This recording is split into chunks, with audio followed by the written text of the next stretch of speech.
Good morning, everyone. Thank you all for being patient. I'm going to call this council meeting to order for February 26, 2026. City Clerk, would you please call the roll?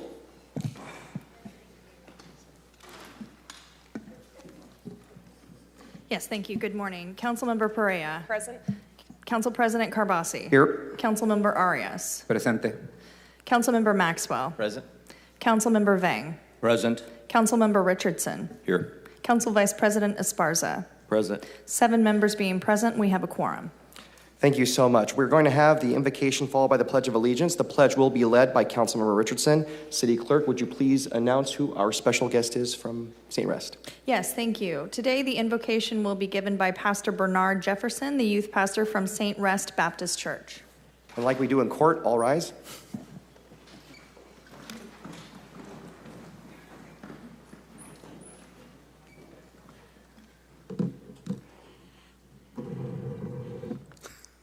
Thank you.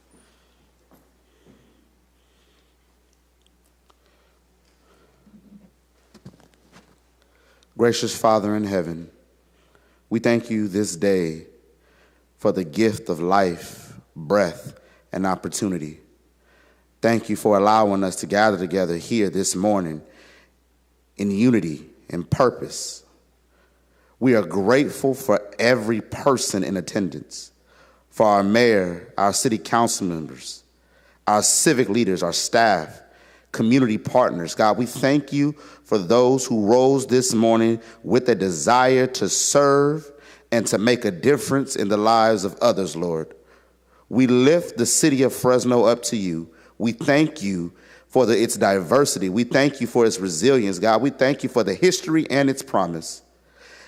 God, we ask that you will grant wisdom to our leaders as they make decisions with integrity. Give them discipline to do what is right. Give them courage to stand for justice, compassion for every resident that they represent.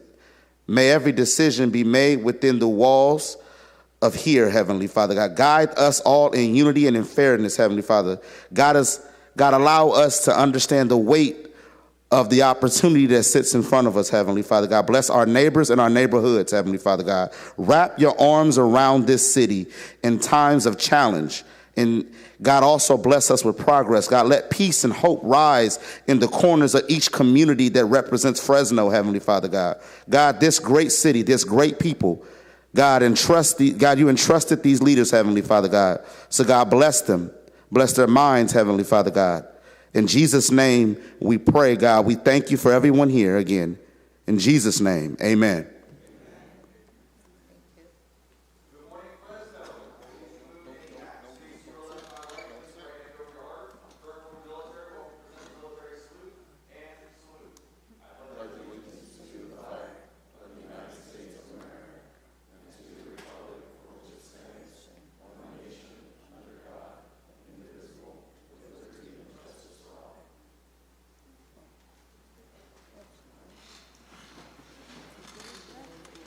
Thank you so much. City Clerk, are there any changes or items removed from the agenda, including the special agenda? Yes, there are. Thank you. First of all, I would like to note that we do have interpreters and translation services available for today's council meeting. We do have Spanish and Punjabi available on the Wordly system. We're also having tablets and assistance devices up front if you are in need of those. Virtual interpreters in the Hmong language are provided, as well as virtual American Sign Language interpreters. I'd also like to remind members of the public that the front of the dais seats are reserved for media members. As to the changes for the agenda, a separately noticed special meeting today at 9 a.m. or thereafter for an open session, item file ID 26-272, regarding approve and amended and restated disposition and development agreement between the City of Fresno in its capacity as housing successor, and the Park Partners LLC for city-owned property located at 815 Fulton Street. Ceremonial presentation regarding proclamation for the 60th anniversary of Mike's Pizzeria. The title has been updated to Proclamation of the 64th anniversary of Mike's Pizzeria Lounge and Italian Dinners. Regarding item 2M, ID 26-181, regarding actions pertaining to the Park at South Stadium project, a 174-unit multifamily housing development project. 2, resolution in support of a contribution of city funds in an amount not to exceed, that correction should be made, $3,727,000 towards the housing development project located on 815-829-835 Fulton Street, Fresno, California, subject to mayor's veto. Resolution number 2 has been updated to reflect the new dollar amount of $3,727,000. The date in the staff report and the resolutions has also been revised to May 15th, 2026, instead of the previously stated April 30th, 2026. The revised documents were uploaded to Legistar on February 24th, 2026 as a supplement. Regarding item 2T, ID 26-234, regarding resolution to establish a 20-mile-per-hour prima facie speed limit in school zones. The resolution is subject to mayoral veto and should have 3 asterisks before the title, and in parentheses, subject to mayor's veto, in parentheses, should be listed at the end of the title. Items removed from the agenda, item 2F, ID 26-197, regarding actions pertaining to the runway 11L-29R reconstruction project at Fresno Yosemite International Airport, was moved to the March 26, 2026 meeting by staff. Additional changes, items have been moved to contested consent for further discussion. Item 2N, ID 26-182,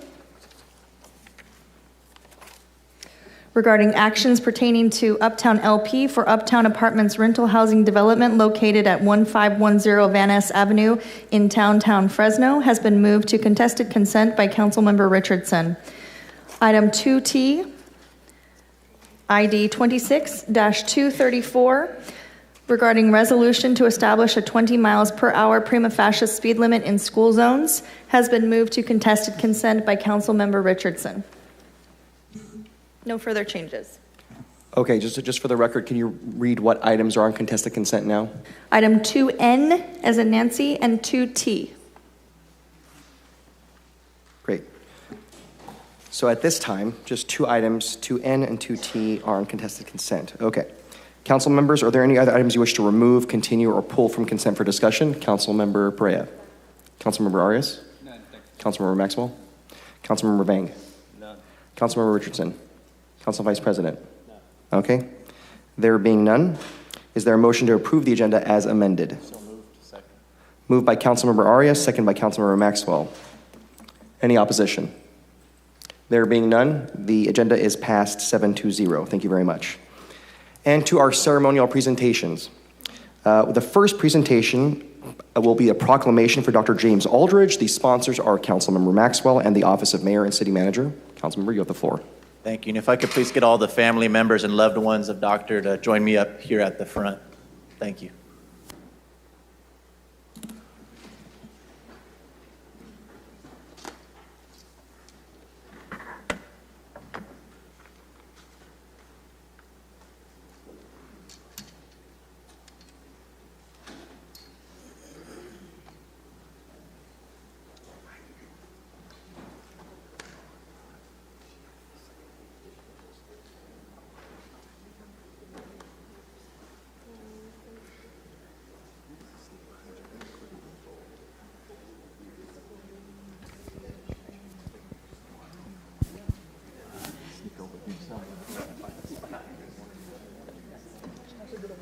Yeah, we'll have some of you come on over to this side.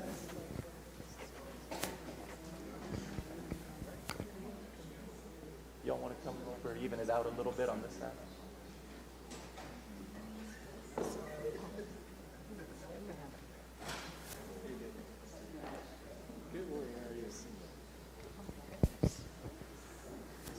All righty, we got the whole extended family up here with us today. Well, good morning, everybody. For those of you that aren't familiar, Dr. Aldridge was not only a cool-looking dude, he was a Fresnan, he was a man of God, he was a husband, a son, a father to 3, he was an athlete, He was a trailblazer. He was a champion for education. He worked his whole life to make sure that black people could be in spaces that they traditionally had not been welcomed into. He advocated for young people, for higher education, and was the first and only black city manager for the city of Fresno. Dr. Aldridge moved to Fresno when he was only 4 years old in the early 1940s. His mom wanted a better life for him and his little brother, and they moved to Fresno, and the sins of redlining were still alive and well. But as I've heard from the family today, Dr. Aldridge's mother, the matriarch of the family, she made sure that her sons had their priorities straight, and she made sure she pushed them academically and athletically. And Dr. Aldridge was a star athlete at Edison High School.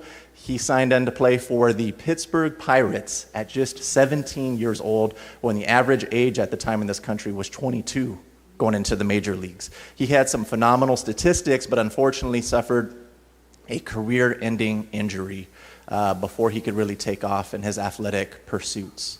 And I was thinking about that this morning. You know, if you had your whole career planned in front of you and something like that came up and took things sideways, I don't know how I would have taken that. But Dr. Aldridge didn't let that get in the way of helping others in this community and giving back. And he went to work for the city of Fresno and obtained an associate's at Fresno City College, a bachelor's at Fresno State University. He got his master's and PhD at UCLA. He attended Oxford University. He taught at many of those universities as well, and ultimately served State Center Community College, Fresno Unified, Fresno State in different capacities before becoming the city of Fresno's first ever black city manager. And he has done so much for the entire city of Fresno, but in particular Southwest Fresno, where he has really made it a point to bring resources, dollars, and recognition to the people and businesses and stories taking place in Southwest Fresno. And so today we are here in honor of his life. Unfortunately, he passed away just a few months ago in October, but his legacy is alive and well. We could feel it in this building. We could feel it across the city of Fresno. So many people have interacted with this man, and he has touched so many lives and been a part of so many lives. And today I'm just honored to share this moment with his amazing family and neighbors and friends and loved one up here today. I want to say thank you very much for sharing him with the city of Fresno and being here with us today. I'm going to hand it off to the mayor to say a few words, but God bless you guys. Thank you. Good job. Good job, Tom. I think Councilmember Maxwell summed it up very well in terms of the history and the importance of Dr. Jim Aldridge to our city. I had the privilege of working with Jim, as did Jackie Rao, but he was a city manager when I was the internal affairs sergeant. And so I had the distinct privilege of taking documents over, sitting down with him, explaining them, having him sign those documents. And oftentimes when you're a lower level employee in the city, you really don't want to go into the city manager's office because that's just off limits. That's the holy of holies. And but in Jim Aldridge's case, it was always an honor and a pleasure. And I'm going to tell you why. That smile is a smile I always remember. He always had a pleasant personality. Yes, he was a man of faith, but he was so calm and so peaceful. He could manage a crisis like no one else. People would go into his office. I remember going in there with the chief then, Max Downs, and it'd be a crisis at hand, and he would be so calm and so at peace, and just had a wisdom about him that was unexplainable, other than him being a man of God. And so it was an honor for me. And yes, he was the first African-American city manager. And yes, he was a trailblazer, and yes, he was an advocate, but he was so much more than that. This guy was super competent, super intelligent, super articulate, and his personality is something that I will remember my entire life. So an honor today. Sorry for the loss, but Jim Aldridge's legacy will live on in this city forever. I promise you. God bless you guys.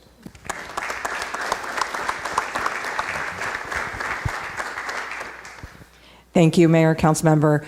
So I'm the city manager now, but I've been in City Hall for nearly 25 years. So I have had the opportunity and honor to be in Dr. Aldridge's presence many times.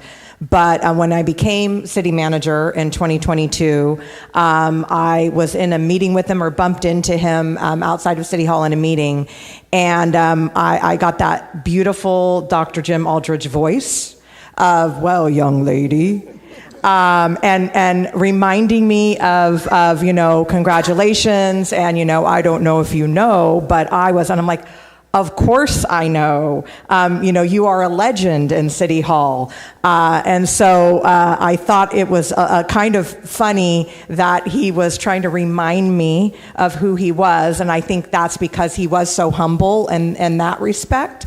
And I think, that comes from the place of the wisdom and the man of God that he was, because he was a very humble individual. Vance Veers, who helps us with the technology in this room, brought in today a plaque of his Employee of the Quarter from 1990 that was signed by Dr. Aldridge, and he still has it in a frame. He's over there in the corner, and brought it in and said, look, I have this from Dr. Jim Aldridge.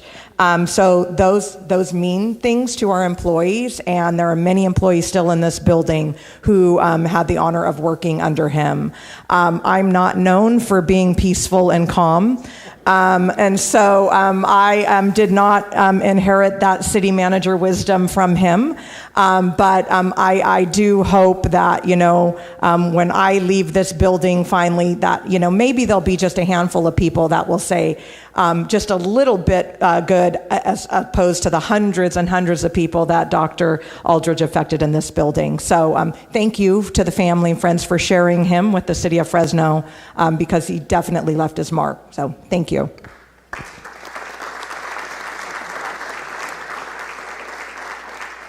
Can I get a member of the family to say a few words? Of course. Okay. Not to put you on the spot. I know, don't put me on the spot. So just hearing everything he's done is amazing, but also I know that he always planned for the future. So in his ending, he has a foundation in the name of James Aldridge. And that foundation has everything, everything he makes is going to this foundation. And the rule was give back, go back, do what you can do. So I guess I'll be out. Don has me out moving a lot more, trying to get everything done that I'm supposed to do. But he did set a mission and a plan for us too. Thank you very much.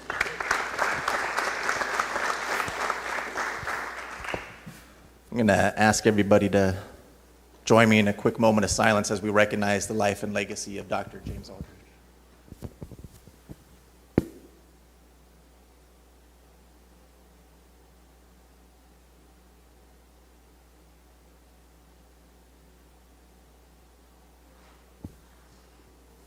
Thank you, everybody. Mr. Mayor, if I could please have you read the last part of this proclamation for the family today. Thank you, Tyler. Now, therefore, be it resolved that we, Mayor Jerry P. Dyer, and the Fresno City Council encourage all residents to honor his historic achievements, his dedication to public service, and his legacy as a pioneer educator and champion for justice, equity, and inclusion, and do hereby proclaim Thursday, February 26, 2026, as Dr. James Jim Aldridge Day in the city of Fresno. Congratulations, you guys. Congratulations, you guys, each and every one of you. City Clerk. Thank you. Whereas Dr. James Jim Aldridge made history as the city of Fresno's first and only black city manager, breaking barriers and opening doors for generations of civic leaders. And whereas having come to Fresno at the age of 4 and raised in Southwest Fresno, Dr. Aldridge grew into a leader grounded in faith and resilience, committed to fairness, dignity, and service to the community he loved. And whereas after graduating from Edison High School in 1956 and briefly pursuing professional baseball with the Pittsburgh Pirates organization, Dr. Eldridge returned home following a career-ending injury and forged a new path in public service, guided by his passion for education and civic engagement. And whereas while working full-time for the city of Fresno, he pursued higher education with extraordinary determination, earning degrees from Fresno City College and California State University, Fresno, later obtaining a master's degree and doctorate in organizational development from the University of Southern California, and further broadening his perspective through studies at Oxford University. He went on to share his knowledge as an instructor at Fresno City College, the University of San Francisco, and California State University, Fresno. And whereas his career in city government began in the Recreation Department and culminated in his service as interim city manager in 1978 and 1983, and as city manager from 1986 to 1990, during which he guided Fresno through pivotal years with memorable steadiness and a deep sense of responsibility to the community he cherished. And whereas, as a trailblazer and advocate, Dr. Eldridge confronted systemic inequities and worked tirelessly to expand opportunity for the African American community and for all who had been historically marginalized, ensuring that the principles of justice were not merely spoken but lived. And whereas his lifelong commitment to service and to the Fresno community earned him numerous honors and cemented his place as a respected champion for civil rights and a beacon of hope for those striving for equality.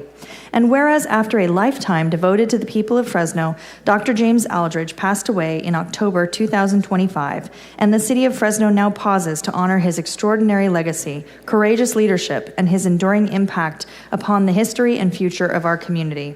Now, therefore, be it resolved that we, Mayor Jerry P. Dyer, and the Fresno City Council encourage all residents to honor his historic achievements, his dedication to public service, and his legacy as a pioneer, educator, and champion for justice, equity, and inclusion, and do hereby proclaim Thursday, February 26, 2026, as Dr. James Jim Aldridge Day in the city of Fresno.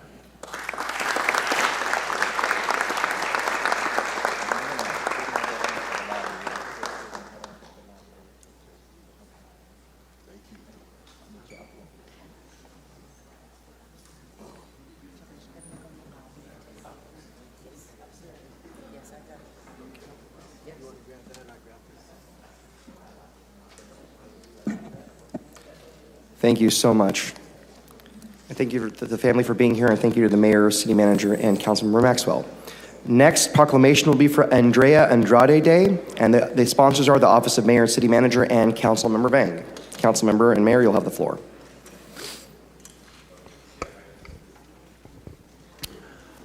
I'm going to go ahead and hand the mic over to Councilmember Vang. He'll start this off.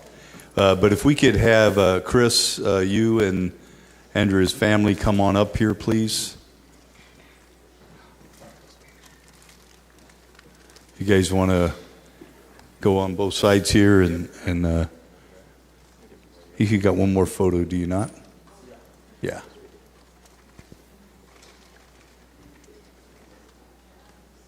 Okay, I'll turn it over to Councilmember Vang at this time. Thank you very much, Mayor. February is Cancer Awareness Month, and today we are here at City Hall in the city of Fresno to acknowledge, recognize, and remember the late Andrea Andrade. She lost her life to cancer about a month ago. She was a valiant fighter. She defeated colon cancer once, but that ugly disease came back and took her from us. I did not have the privilege to meet Andrea, but I felt her pain. I did not get the opportunity to talk to her, but I've heard her loud because I am a cancer survivor myself. And to her parents, her brothers, and her sisters, we mourn your loss as well. Andrea used her platform to bring awareness to this deadly disease in many capacities. She started a music program focusing on the youth. Again, she was only 35 years old when she left us. And so she knew that the youth represents the future. and she devoted 100% of her time, energy, and effort to them as well. She also started a program, Not Our Heroes Wear Cape. Heroes come in many forms.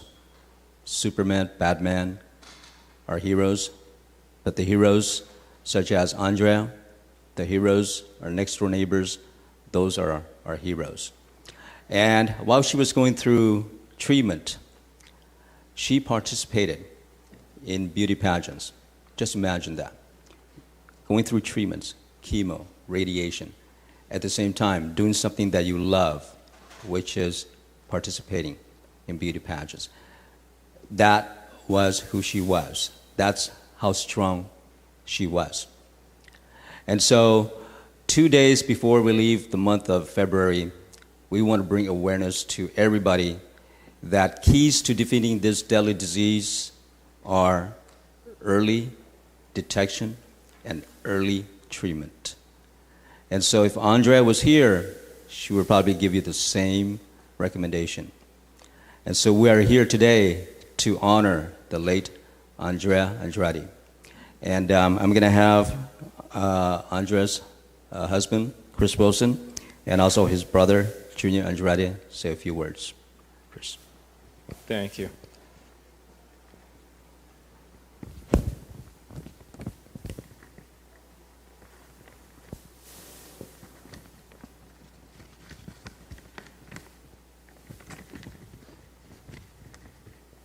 Just want to thank Mayor, Council, all the staff for this honor today. Andrea loved being in front of the camera. She loved speaking publicly, not something I'm as good at, but I ask her for her strength today. Andrea Andrade was the very best of us. She represented the most extraordinary qualities of Fresno: beauty, strength, resilience, faith, compassion, and pride. Born in Mexico and raised here in this county, this country, Andrea didn't just live in Fresno, she represented Fresno. Everywhere she went, she carried this community with her heart. 5 times she wore the title of Miss Fresno. 5 times she stood on a national stage and was crowned. But her greatest gift was never her crown. From beauty queen to cancer advocate, Andrea represented the city with honor and unwavering pride. Anyone who saw her wearing that sash felt something bigger than pageantry. They felt community. They felt hope. She represented this region to the fullest. Andrea was a fighter. But even more than that, she was a lover. Even in her deepest pain, she shared God's love with people that needed it the most. While she was hurting, she was healing others. Andrea showed us what God's love looks like in action: to live without reservation, to embrace every moment, to love unconditionally. Her relentless pursuit of her dreams, even in the battle of her life, showed us all of us what's possible, what courage looks like, what faith looks like. She chose joy. She chose to smile. She chose to dance. And she chose to laugh. In doing so, she gave us an example of how to live our lives. Even while fighting for her own life, Andrea chose to fight for others. She visited children battling cancer at Valley Children's. She delivered Easter baskets. She took them to Grizzly games and let them light off the fireworks with their magic powers. She gave them hope. She gave their parents relief. She gave them love. That is who she was. Andrea's mission does not end with her physical life. It continues today through all of us.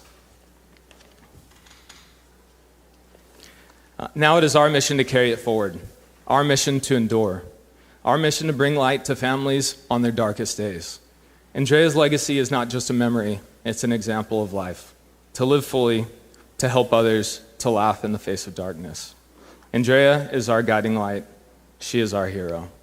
Thank you so much.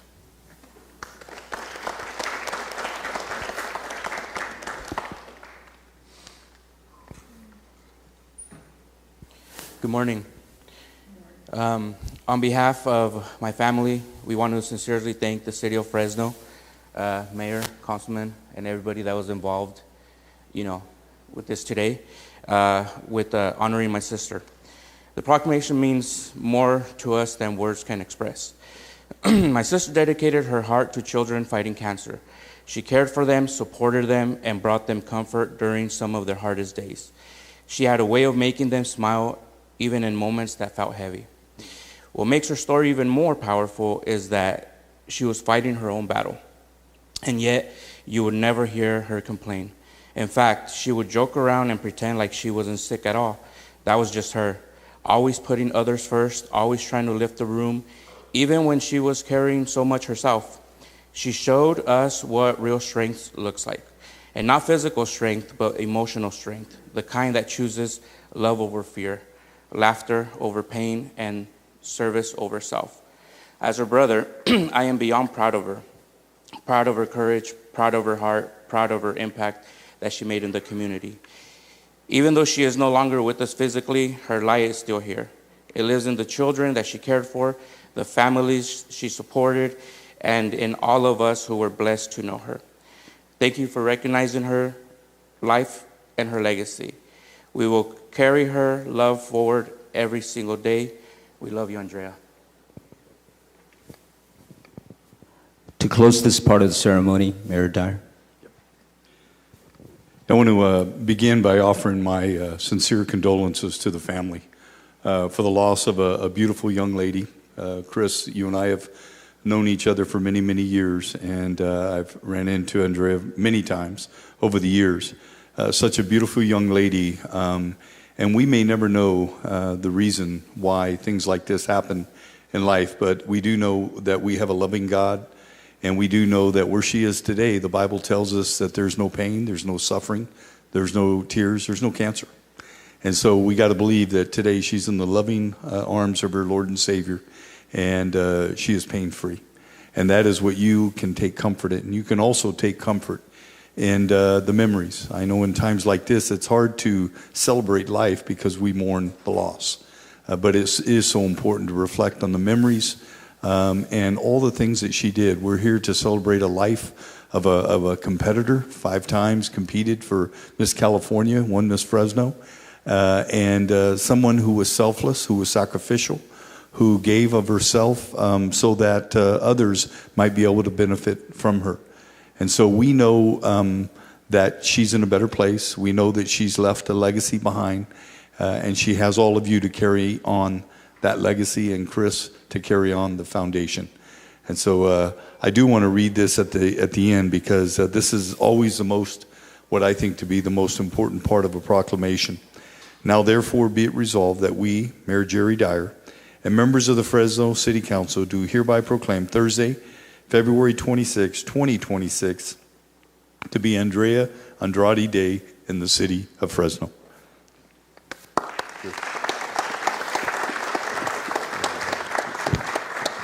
Clerk, if you'd please read the proclamation. Thank you. Whereas Andrea Andrade won 5 beauty pageants, competed for the Miss California crown, and started a program to help children and their families deal with challenging medical diagnoses, all while battling cancer. And whereas after nearly a decade battling cancer, which included various cancer treatments, Andrea passed on January 16th. She was just 35. Andrea believed God gives the toughest battles to the strongest warriors, and Andrea was a strong warrior. She didn't let cancer define her life. She lived every day to the fullest. And whereas Andrea's battle began in 2017 when she was diagnosed with stage 3 colon cancer and underwent colorectal surgery to remove the tumor, this did not stop her from competing in a beauty contest while undergoing follow-up treatment and a chemotherapy port in her chest. And whereas after being in remission for roughly 2 years, the cancer returned, this time stage 4 and in her reproductive system. Andrea was determined to exceed the doctor's original prognosis of only 6 months to 2 years to live. And whereas while undergoing various cancer treatments in her final years, Andrea and her husband, Chris Wilson, opened a business together, promoting concerts and events. They also started a music education program to help students learn to play instruments, sing, dance, produce music, and perform. Through all this, she was open about her battle with cancer in hopes of inspiring others. Andrea used her platform to tell her story as a way to bring awareness about early screenings. And whereas her most impactful program was Not All Heroes Wear Capes, where she visited children's cancer wards and also brought these patients and their families to Fresno Grizzly baseball games. For numerous years, the Fresno Grizzlies held Not All Heroes Wear Capes nights to recognize and honor children battling cancer. And whereas Andrea loved her family over everything, my family gives me reason. They give me strength and lots of will to live. Now therefore be it resolved that we, Mayor Jerry P. Dyer, and members of the Fresno City Council do hereby proclaim Thursday, February 26, 2026 to be Andrea Andrade Day in the city of Fresno.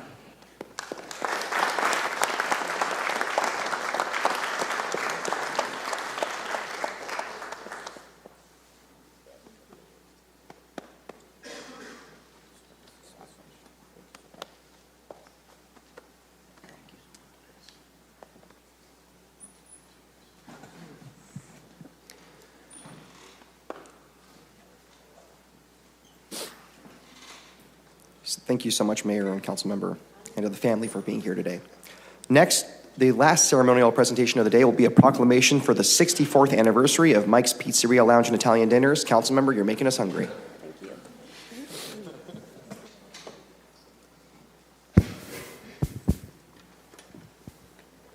All right, good morning, everyone. I'm Councilmember Perea, and it's my great honor to be here today as we celebrate a restaurant that has stood the test of time for over 64 years, a restaurant that has been at the same location for over 64 years, a restaurant who not only has served incredible food to the Fresno community for over 64 years, but a restaurant that is strong in family tradition and family excellence. And so I'm going to invite up the Denuzzo family. Please join me up here. Peter Denuzzo. Now, this gentleman right here, I've had the great privilege of working with him since becoming a council member to partner together to give back to the community. We've partnered to find money to install security cameras to increase safety at the Shields and West Corner. We have worked together to find money to install energy-efficient appliances in his restaurant to help the family business save money each and every month. And many people may not know, including probably the family, but my first job was with the Denuzzo family. My first job was working at Mamma Mia's, and so I learned firsthand the importance of families sticking together. I was working side by side making pizzas with Mike and Lorenzo and little Michael and Gianna, the rest of the family. And so, and I babysat them too. That's how old I am. I babysat those kids, and now they're grown up and they have their own kids. And so I just want to thank you, Peter, for your investment into our community. Every time I'm at the restaurant, you're there every day. I'm sure you have many late nights and early mornings, and I can't imagine running a restaurant in particular is the easiest thing. And quite frankly, I think it's one of the most difficult things. We're working really hard to do our part as a city to invest in that same neighborhood because it's our duty to give back to those who have invested so much into this great city. And so today, the other really important thing, which we don't do this very often, but we have two very special guests in this audience, and they don't know that they're getting a proclamation today too. So Michael and Angelina, can you guys join me up here as well?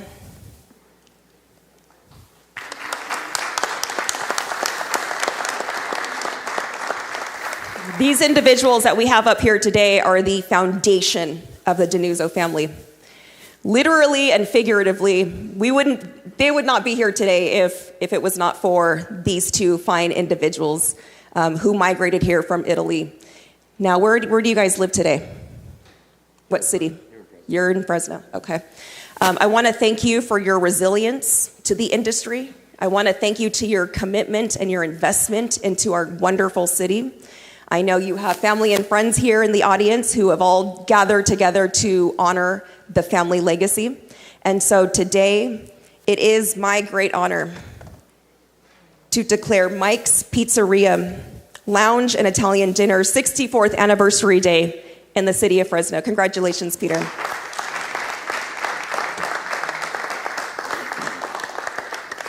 But we have to celebrate our foundation as well. And so it is also my great honor to declare today in the entire city of Fresno as Mike and Angelina Denuzzo Day. Congratulations. Thank you. You're welcome. I'm going to hand the mic to Peter to say a few words. I didn't know that. You didn't know that? It was a surprise. I didn't Thank you. Thank you very much. Yeah, we hope that was a surprise for you. Want to thank all your hard work, the mayor, for all the participation, city council, and yes, the city's been great helping us continue doing business in the neighborhood with all the challenges that we face. The ones that don't know me, my name is Peter Denuzzo. I'm one of the Mikes. There's several of us, like you heard Mama Mia's. I've got my sister here. I've got my son here. We've expanded a few different restaurants. Mike's Pizzeria has been around on that corner for 64 years. My parents both started it. There's no way I could have put in 64 years without them getting started with it, and hopefully I can continue doing what I'm doing. My son is also doing the same thing with Roma's. He's continuing the legacy. Different location, different neighborhood, but we're still doing it. I want to thank everybody again for this day. It was a great honor for all the friends and family that showed up here. I appreciate it. Thank you very much.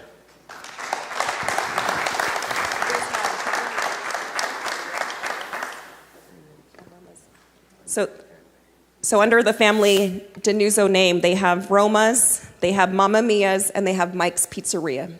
So if you have not had a chance to visit, My nephew is Luigi's. He's in the truck on Blackstone. and we have Luigi's, a mobile food truck on Blackstone and Shaw. All right. So if you have not had a chance to visit one of these incredible restaurants, I highly encourage you to do so soon. City Clerk. Thank you. Whereas Mike's Pizzeria Lounge and Italian Dinners was founded in 1962 by Italian immigrants Mike and Angelina Denuzzo at the corner of West and Shields Avenues, bringing with them cherished family recipes and a simple dream to serve honest, handmade food that brings people together, just as it did around their own family table. And whereas what began as a small neighborhood pizzeria quickly became a beloved gathering place, known for its handmade pastas and legendary pizza, setting a lasting standard of authenticity and quality that continues to draw generations of Fresno families. And whereas, over the decades, the Denuzzo family legacy has been faithfully carried forward under the leadership of their son, Peter Denuzzo, who has preserved the original recipes, trademark hospitality, and vintage character of the restaurant while maintaining a welcoming and steady presence in our community. And whereas the commitment to remain in its original West and Shields location reflects a deep respect for the neighborhood that embraced the Denuzzo family more than 60 years ago. Many generations of residents have celebrated birthdays, milestones, and everyday meals within its familiar walls. And whereas the Denuzzo family continues to serve our community, ensuring that Mike's Pizzeria and Italian Dinners remains not just a restaurant, but a Fresno landmark. Now, therefore, be it resolved that we, Mayor Jerry P. Dyer, Councilmember Annalisa Perea, and the Fresno City Council members do hereby recognize Thursday, February 26, 2026 to be Mike's Pizzeria Lounge and Italian Dinner's 64th anniversary day in the city of Fresno.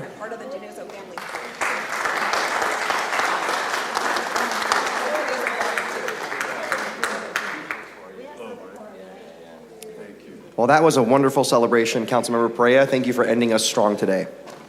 Okay, next we're going to move on to council member reports and comments. Before we get to that, I just want to state there were some comments raised, I think, at the last council meeting or since then about quorum at council meetings.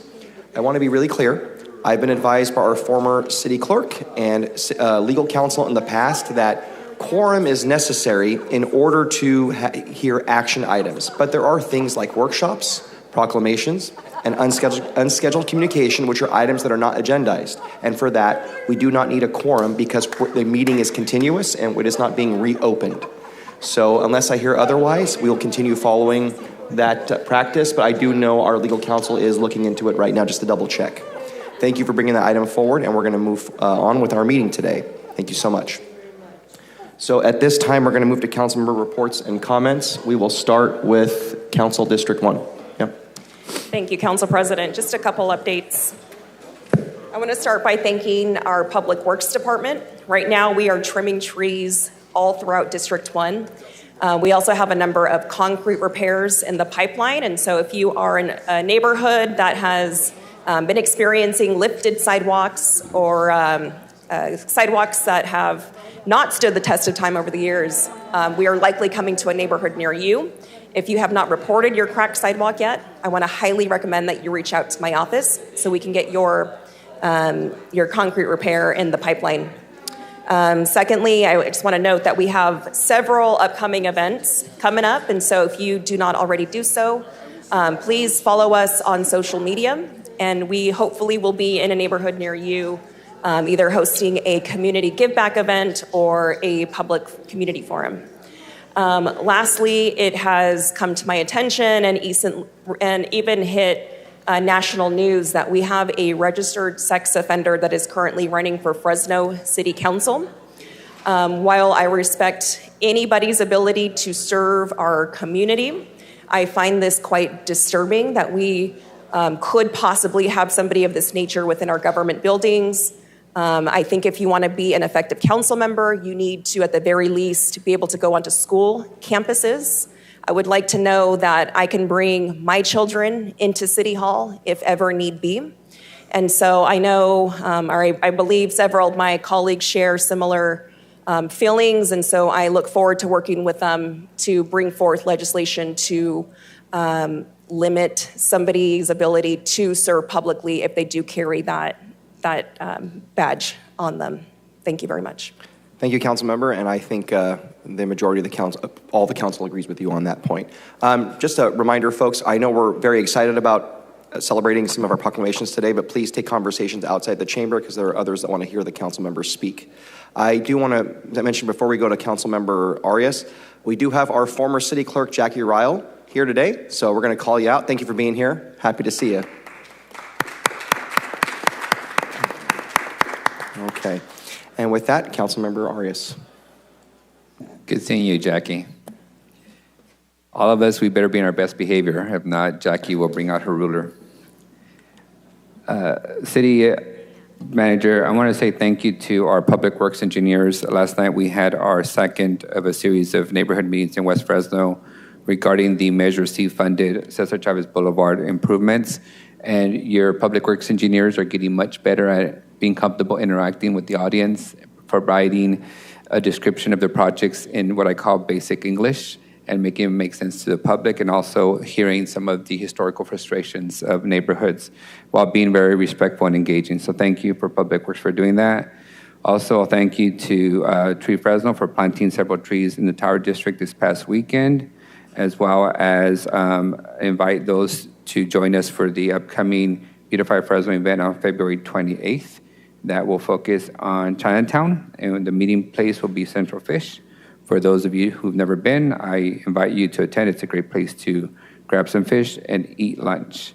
And congratulations to Los Amigos. I think I saw some photos of you guys doing the grand opening of Mad Duck and Los Amigos at the airport-ish. Ike's. Los Amigos not there yet? We had a little construction incident, so stay tuned for a couple more weeks. Okay, so I'll save my Mexican appetite for another day. And lastly, I did hear some of the concerns of a potential future or former Epstein-type candidate coming to this dais. I do want to be very clear. This is a public building. These are public chambers. Any given Thursday, we have kids in this room. We have families, and the last thing I want to be concerned about is whether there's a registered sex offender in these chambers and whether we have to exit the whole building in order to have a public hearing or hear something of importance. So I look forward to legal counsel working on an agenda item for this council to adopt that would ensure no sex offender gets to serve in this role without some significant precautions in place that safeguard the general public's and the employees that we have in this building. With that, thank you, Council President. Thank you so much, Councilmember. Next, we're going to move to Councilmember Maxwell. Thank you, Council President. It's been a busy couple of weeks in District 4. I had the opportunity to meet with the nonprofit Safe to School. This is a volunteer network of mostly mothers that serve as cross guards across elementary schools in the city of Fresno and are advocating for better infrastructure, more safety, and more education around speeding and school sites in the city of Fresno. So I think it's really appropriate, Councilmember Esparza, that you're bringing forward that that item today to reduce the speed limits around some of these sensitive sites like schools. And they even had me go out to Erickson Elementary to volunteer for a morning. And it is pretty scary out there. I almost got hit by a car. Our city needs to get off their phones. They need to pay attention. They need to drive the speed limit, especially when they're going through a school zone. And so I look forward to supporting your item later today, Councilmember Esparza. I also had the opportunity to visit Education Leadership Foundation. This is a nonprofit that does a lot of work with immigrant community here in our city, making sure that they have advocacy, education, tutoring, and immigration services. This has been really vital the past 14, 15 months when there's been an increase in what I would describe as very fearful tactics across the United States, and especially here in our own backyard when it revolves around the safety of our immigrant community. And so I want to thank Mario, their executive director, and all their staff for being so kind and welcoming me in to their business and letting me know about some of the amazing work they're doing with vulnerable populations here in our own backyard. I also sat down and was part of an ASI roundtable. This is the student leadership at Fresno State. We had a couple dozen senators, vice president, and president of ASI sit down and talk to me about the issues that they're facing on campus. Again, a lot of those issues revolve around speeding around campus, and a lot of issues revolving around electric scooters on campus as well, which is the #1 source of injury on the Fresno State campus, believe it or not. So I appreciate all the student body leadership at Fresno State for being part of that roundtable with me. Last week, I also got to join our esteemed former City Clerk Jackie Ryle at the Fresno Cultural Arts Rotary Club at CMAC, and I want to thank you and the organization for allowing me that opportunity to talk about my story and for all the great work that you're doing in the community, making sure that arts, cultural arts, continue to be a priority and accessible for everybody across the city of Fresno. So thank you, Jackie, and everybody, Dr. Ryle, and that organization. Last week, we also went out to Lou Gentili's Flower Shop. They were our District 4 Business of the Month. They are located on Blackstone and Shaw, southeast corner. I try to buy my wife flowers there at least once a month. If I don't, she won't let me forget it.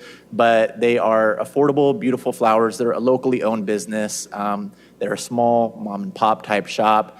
If you're gonna buy flowers, I just encourage anybody to get them from Lou Gentili's. They've been around for 60 years here in the city of Fresno, and they do an amazing job at what they do. I also had the opportunity of kicking off the Fresno Roller Hockey League's game last week. We recently made upgrades to the Cary Park hockey rink, so thank you to our Parks Department for working with us on that, making sure they have the baseboards and the surface and lining necessary to play roller hockey at Cary Park. I was very honored. They presented me with my very own jersey. I didn't embarrass myself and play, but it was fun to watch them use and utilize that new space that we had built out there for them. Last week, we also went out to the Fresno Animal Center. We got to see the different dogs and cats that are up for adoption. They have always some amazing deals going on at the Fresno Animal Center. If you're looking to foster or adopt a dog or a cat, they have opportunities there for you. And I promise if you go, you're going to fall in love with something out there and probably come home with something. So just be warned. There's a lot of cute animals out there. There's a lot of formerly abused animals out there that really need a forever home and really need foster care as well. A couple other updates. Last week, I went out to Duncan Polytechnical High School, which is in our district. I had an opportunity to view behind the scenes the robotics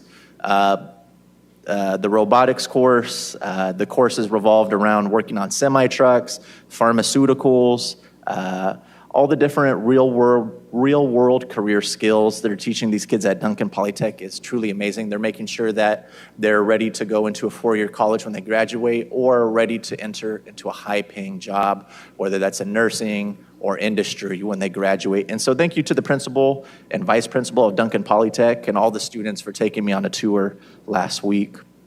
I also want to thank my staff who organized a clothing drive at Stone Soup last week. We were able to serve about 50 families head to toe with warm clothing. There's a lot of warm clothing drives that go on around Christmas time and they kind of die off in the new year. And so this is something my staff really led the effort on, and we were able to help 50 families and children last week get jackets, sweatpants, socks, and coats to keep them warm until springtime here in the city of Fresno. Also last week, we broke ground on new Vinland pickleball and futsal courts that'll be coming to District 4. We want to make sure that we have spaces across all of our parks, regardless of what kind of sport you want to play. We know that those are two fast-growing sports here in the city of Fresno, futsal and pickleball, and we have an anticipated ribbon cutting later this summer.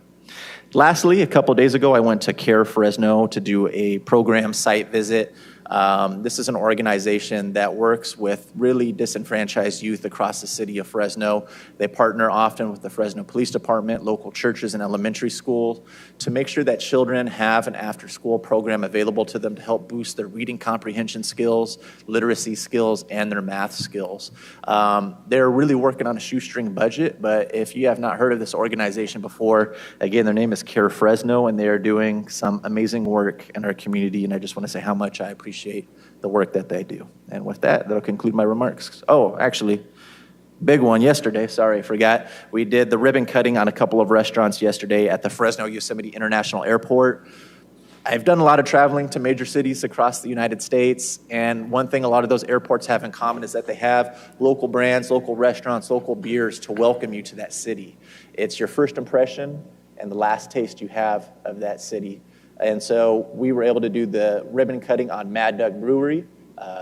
It's a great restaurant with great food and great beer, as well as Ike's Love Sandwiches and Los Amigos, which will hopefully be opening up in the next couple of months in the new international terminal as well. So thank you to all those business owners and folks who were part of that program yesterday. Thank you, Council President. Sure, terrific. Great updates, Councilmember Maxwell. Thank you so much. Next, we're going to have Council District 5, followed by Council District 6. The floor, sir. Thank you very much, Council President Carbasi. Just a few items to report. This past Saturday, I attended a community cleanup at Fancher Creek Elementary School, and I want to thank the Beautify Fresno people to come out and help clean the neighborhood. Also, part of that cleanup were students from Fresno Pacific University students, and actually the women's volleyball team came out that Saturday morning to help.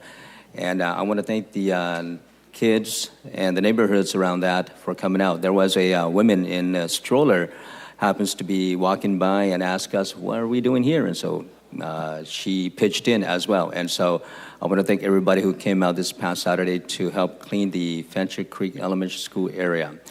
I also want to invite the residents to participate in the City of Fresno Civic Academy. This is a great opportunity to learn more about how our city government works and how effectively you can engage your council representatives or any members of the people who work here at City Hall.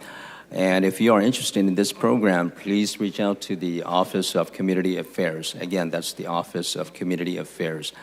And finally, this coming Saturday, February the 28th, from 8 a.m. to 12 noon, the city will be hosting a tire amnesty day, and this is at the Hanoi Shopping Center on Cedar and Butler Avenue. The address is 4218 East Butler Avenue, and again, this is from 8 a.m. to 12 noon, and this is free recycling to residents of the City of Fresno. So if you have any tires to dispose of, I encourage you to take them to the Hanoian Shopping Center on Butler and Cedar this coming Saturday from 8 to noon. That's all I have. Thank you.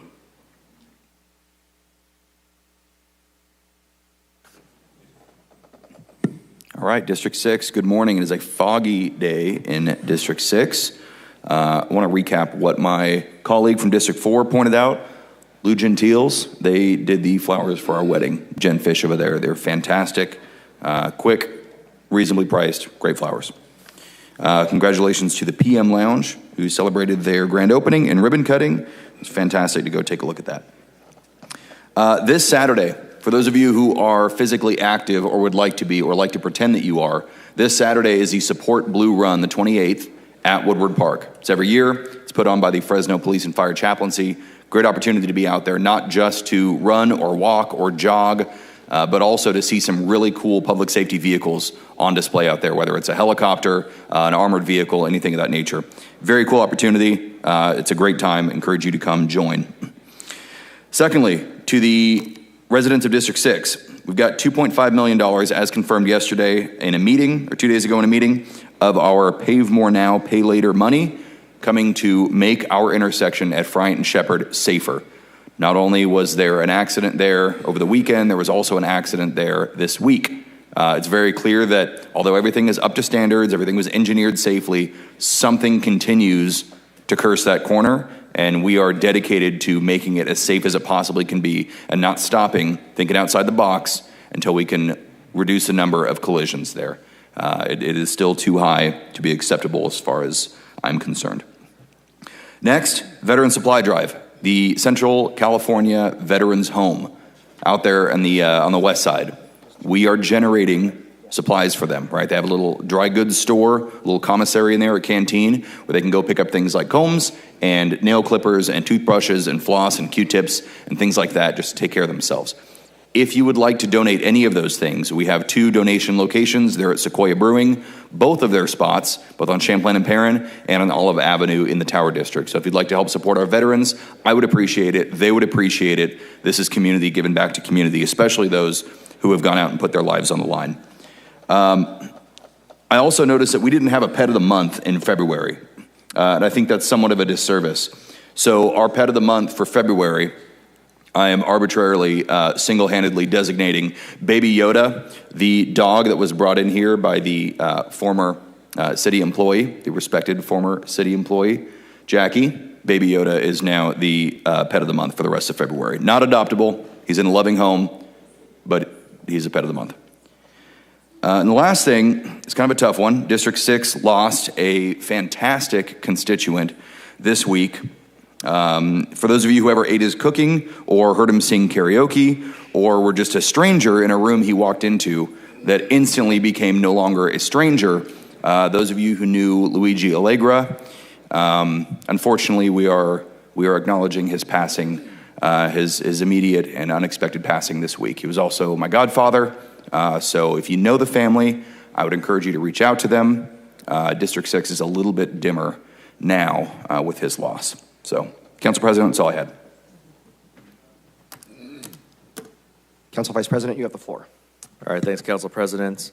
I have a few different congratulations. Did want to congratulate all of the police department employees, the Employee of the Year who received the award. Each of these individuals represents the very best of public service in their respective roles, whether it's serving in the field or supporting operations behind the scenes. Their professionalism and commitment to our community do not go unnoticed. So, our city is stronger and safer because of their hard work and leadership. So, we thank them. Also, wanted to and I'm not reading all the names. There's different awards that have been given out this month, but I did want to thank all of the honorees for the State Center Community College District Wall of Honor honorees. The distinction of this award celebrates, outstanding African Americans whose leadership and service have made a meaningful difference, within our community at large. And really the same goes for tomorrow's awards that are going to be held by the African American Museum, the Trailblazer Awards. I want to congratulate all of those awardees very much as well. Appreciate comments from my colleague, Councilmember Maxwell, about the resolution. We'll look forward to hearing that and look forward to earning support. I know there's a few on the dais who have yet to have the privilege of doing school drop-off or pickup, and you'll experience it one day, and you'll understand. But beyond that, obviously the proof is in the pudding. The data is very clear.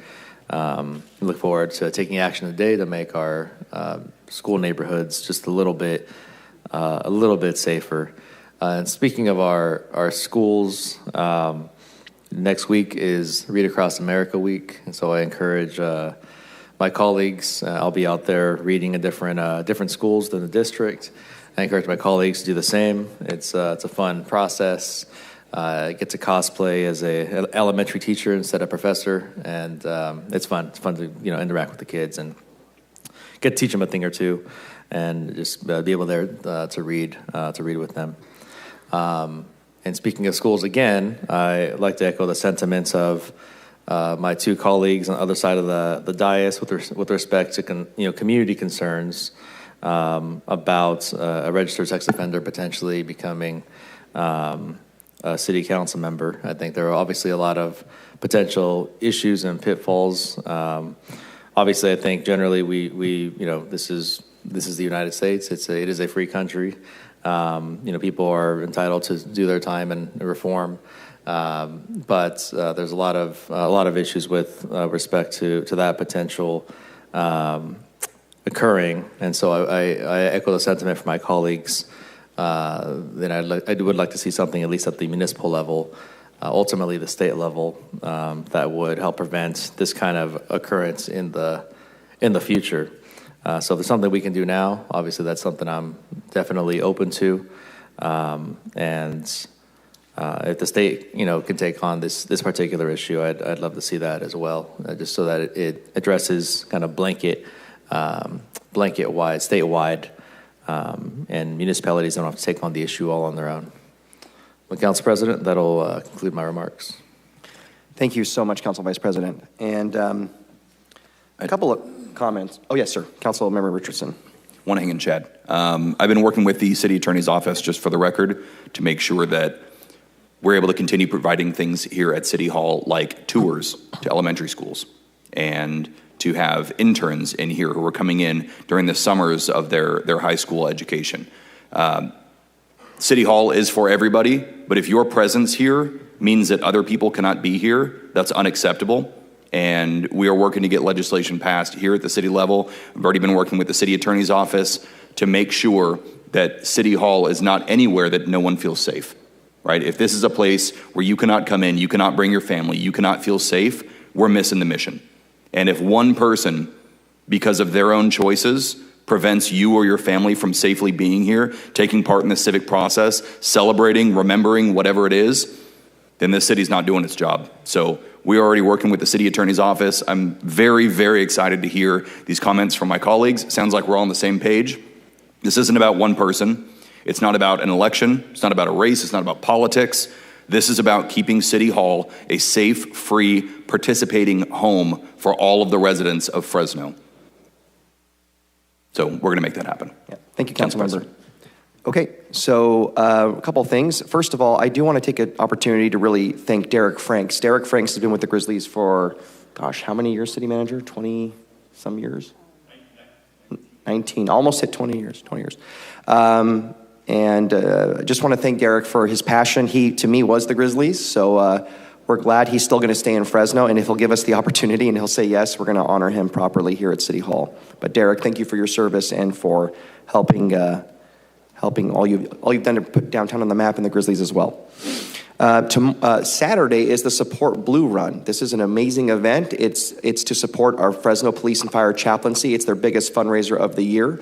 These chaplains provide a lot of important services, not only to the public, but also to firefighters and officers when they face very difficult situations and they want to process that, and having that proverbial shoulder to cry on makes a big difference in a safe space. So thank you so much to Matt and Vanessa Markarian and all the folks at the chaplaincy. I'll be out.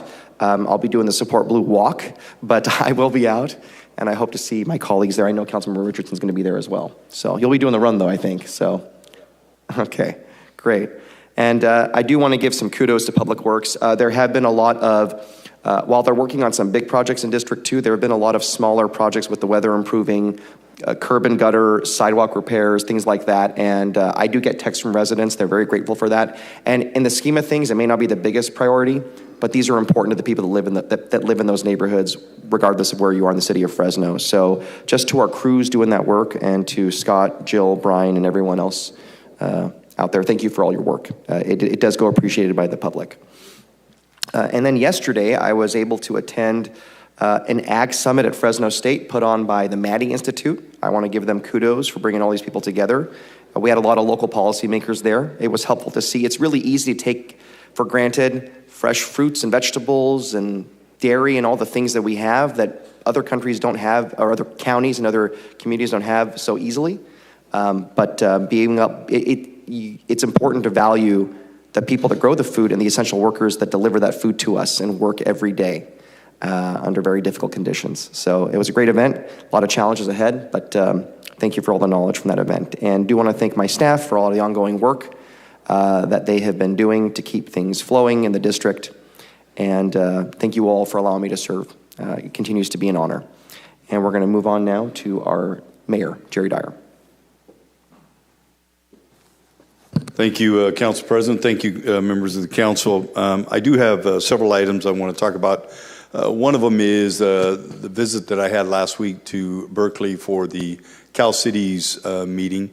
And we sent out a tray memo to all of you, and something that people may not have been following. There was an effort underway to change the distribution formula on sales tax regarding warehouses like we have with Amazon, Ulta, Gap.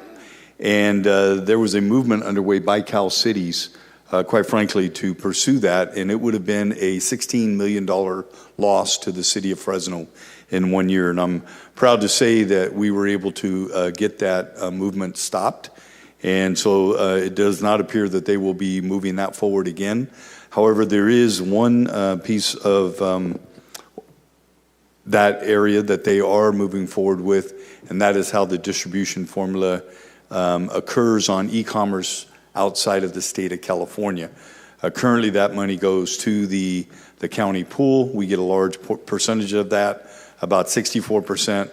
And the pursuit is to change that to where it goes to the individual city versus the county pool, which would be at about a $1 million loss to us. So I'll keep you informed on that. And it was my honor to attend with Councilmember Maxwell yesterday to the airport. As you know, we have one of the fastest growing airports in America. 2.7 million passengers passed through this last year in 2025. And so with that, we opened up Concourse B in December with 2 gates. We're pursuing an extension of that with an additional 2 gates pending some federal money. We're also, although the item was pulled today, we're redoing a runway with concrete. And then there's some other upgrades that are occurring there, but certainly the restaurants. And I agree with Councilmember Maxwell. The addition of Mad Duck and Ike's and Los Amigos really puts us up at the next level in terms of airports and amenities. And we do look forward to opening up Los Amigos in the next couple of months. They did have a construction incident that caused some severe flooding and water damage. Today's an exciting day for me because we've been working a lot on downtown housing. I've been working with Councilmember Arias and a number of you. We have the opportunity today to move forward on 222 units and 174 that will be mixed income housing in the South Stadium, and then 48 units in Uptown, which is market rate. So looking forward to that item. I had a meeting with Among Americans this Saturday over the immigration issue. I had about 100 people that were present. Again, a lot of fear in the community from that. Also attended an event put on by Ron Vance, Unsung Heroes, and it celebrated members of the military who had served from West Fresno. And then the 2 nights ago, I spoke at the Business Journal CEO of the Year Awards, recognizing folks like Scott Shahadi and Matt Dildine and a number of other folks. And then again, spoke Friday night at the Employee of the Year banquet for the police department at Pardini's. And then lastly, we're moving forward with a 250-year celebration for America. And we've been having a series of meetings. I know Nick Richardson has been a part of those. Councilmember Richardson be putting up 1,000 flags in Fresno and a number of other events that we'll be having downtown. So as things develop, we'll be keeping all of you informed, I promise you. And we'll be doing much of this, if not all of it, with private money. With that, I'll conclude my remarks. Thank you. Thank you so much, Mayor. Thank you for all your tireless work. City Manager, you have the floor. Just a couple quick things. Councilmember Richardson, we will have 2 pets for Pet of the Month in March. We missed it in February, although I understand that Jackie Ryle's pup gets to be designated the unofficial Pet of the Month for February. Very quickly, I'm not going to go into much detail, but if people are interested in the latest update on the Arts Council, on our webpage, fresno.gov, at the top is a red banner that you can click on, and there was an update that was posted on the 24th. It's very similar to what was discussed at the PRAC meeting on Monday, but for those who did not tune in, all of the information that we have as of current date is posted on our website on that site. That's all I have, Council President. Thank you very much, City Manager. Okay. Thank you all for being patient. Thank you, council members and Mayor and City Manager, for your comments. Before we move on to scheduled hearings and matters, I do want to acknowledge we do have a special meeting. So at this time, I'm going to open that special meeting of the City Council this morning at 10:30 a.m. That will require, like any other meeting, a roll call. So, City Clerk, whenever you're ready.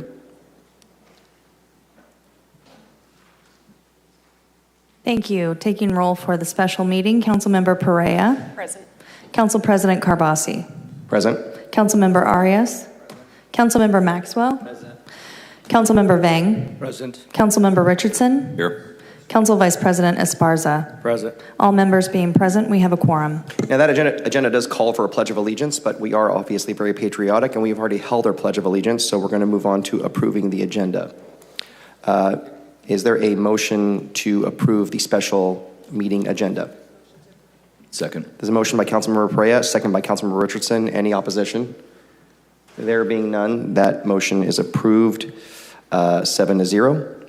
So we're going to go back to our meeting and scheduled hearings and matters. Remember, both meetings are being held concurrently.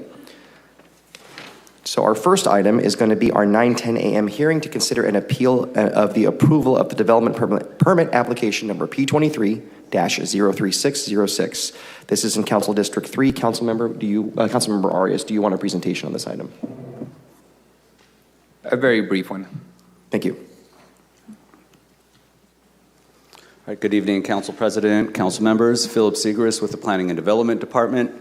This next item before you is consideration of an appeal related to development permit application number P23-3606 as filed by Brenda Ramirez of Central Valley Engineering on behalf of Mandeep Kashal, and it pertains to a 2.23 acre parcel located on the south side of West North Avenue between South Clara Avenue and South Elm Avenue. The project proposes to develop a 4,900 square foot truck repair facility. It also proposes to include commercial truck parking spaces that would accommodate approximately 9 commercial truck parking spaces. According to the development code, the commercial truck repair is permitted with a development permit, and the commercial truck parking, which is considered from a use perspective outdoor storage, that's also permitted in the Business Park Zone District, provided that it is accessory to and incidental to the primary use, and that it's screened from the public view. The project was reviewed for compliance with all development standards. It provides a 15-foot landscape setback along North Avenue, a 30-foot landscape setback along the west where the property abuts adjacent residential uses. It also includes a 10-foot landscape setback along the east side of the property, and there is no required setback on the south where it abuts industrial properties, which are located in the county. There's also a 200-foot operational buffer for the outdoor storage, and that's a buffer from the adjacent residential uses, so the truck parking and the commercial trucks cannot park within that 200-foot buffer. The project was approved by the development director and appealed to the Planning Commission. The Planning Commission upheld the director's decision with the condition that, sorry, I forgot to note that there is an existing single unit residence that is located on the site. The commission conditioned that they approve the project provided that single unit residence be converted to an office use. As detailed in the staff report, a minor revision to the application was filed and approved, which authorized the conversion of that single unit residence to an office. And the application, Planning Commission's decision was appealed by Councilmember Arias, and we're here before the City Council to consider the appeal. Thank you. Thank you. You have the floor, sir. Thank you, Council President. I appreciate the staff presentation. My initial reason for the appeal was there was a difference of opinion between legal counsel and planning that has been since resolved. So that reason for the appeal has gone away. But I did have a question for legal counsel on this development permit. One is, in essence, this would be a maintenance facility to do mechanical work on trucks. Correct. In my experience, when we identify a number of, say, in this case, 9 trucks could be there at one time, at times you have tow trucks that come to the location to be able to remove cars or to drop off cars, and that tow truck could be considered a 10th truck or an 11th truck. And then what we end up getting is neighborhood complaints that they call code enforcement, and code enforcement only has the development permit to compare it towards. And then we end up with potential fines because technically it's above the 9 truck outlined in development permit. And it creates a lot of work in the back end for code enforcement and for everyone else. So my question to legal counsel was, are we allowed in this process to increase that 9 to a higher number to allow for that fluctuation to occur and not have to trigger potential fines later for violation of the development permit? Specifically, are we allowed to go from 9 trucks to 12 trucks for the purpose of this development permit? I can Whichever one. I can maybe answer that. So to provide a little bit of background, when the application was first submitted, they proposed 36 commercial truck parking spaces. And again, commercial truck parking, it's considered outdoor storage, and so that outdoor storage needed to be incidental to the primary use. So the 36 was exceeded what we would consider incidental to the related use. And there was also the 200-foot separation requirement from the adjacent residential. So the applicant revised their site plan and showed the location of the commercial truck parking located outside of that. And they're proposing, not the engineer, but they could only get 9. Theoretically, if they could fit 12, provided it's outside of that buffer, yes, that would be permitted. But going back to your question about the tow truck, because that's not like being stored on site, we wouldn't really consider that as being a 9th, 12th, 13th truck. What about passenger vehicles? Because I'm assuming employees will take their vehicles to the business, drop off their vehicle, get on a truck, depart. Does the development permit identify any limit on passenger vehicles being on site? Not specifically. There's a code requirement for minimum number of truck parking spaces associated with the automotive repair use, and I believe that's 6, and that's for the employees, visitors to the site that are getting their trucks served, but also to accommodate the parking for the owner of the property and the owner of the repair business. They also own a few of their own trucks. So yes, it would be anticipated that the drivers of those trucks would be parking on site, but that parking isn't considered outdoor storage in the sense of like outdoor storage for the actual commercial truck parking. So if we were to get a complaint a year from now from a resident saying there's more than 6 vehicles on site, the development permit only calls for 6 vehicles, would then could be on the hook to provide a citation, or would that not be something that we would cite them for because it's just parking spots versus number of cars? Are you following my thinking here? Council member, it would depend on the situation. As usual, depending on what the complaint is, we always try to work with the property owner to gain compliance. I mean, it wouldn't be an automatic citation. It would probably notice them first and come up with a solution. But to your point, I mean, if it's in there, then we do have an obligation to enforce. Yeah, and I appreciate that. That's why, if you have 9 trucks, potential 9 drivers, if you do a day at the business of trading all the drivers plus the employees of the company, you're automatically going to be over the number.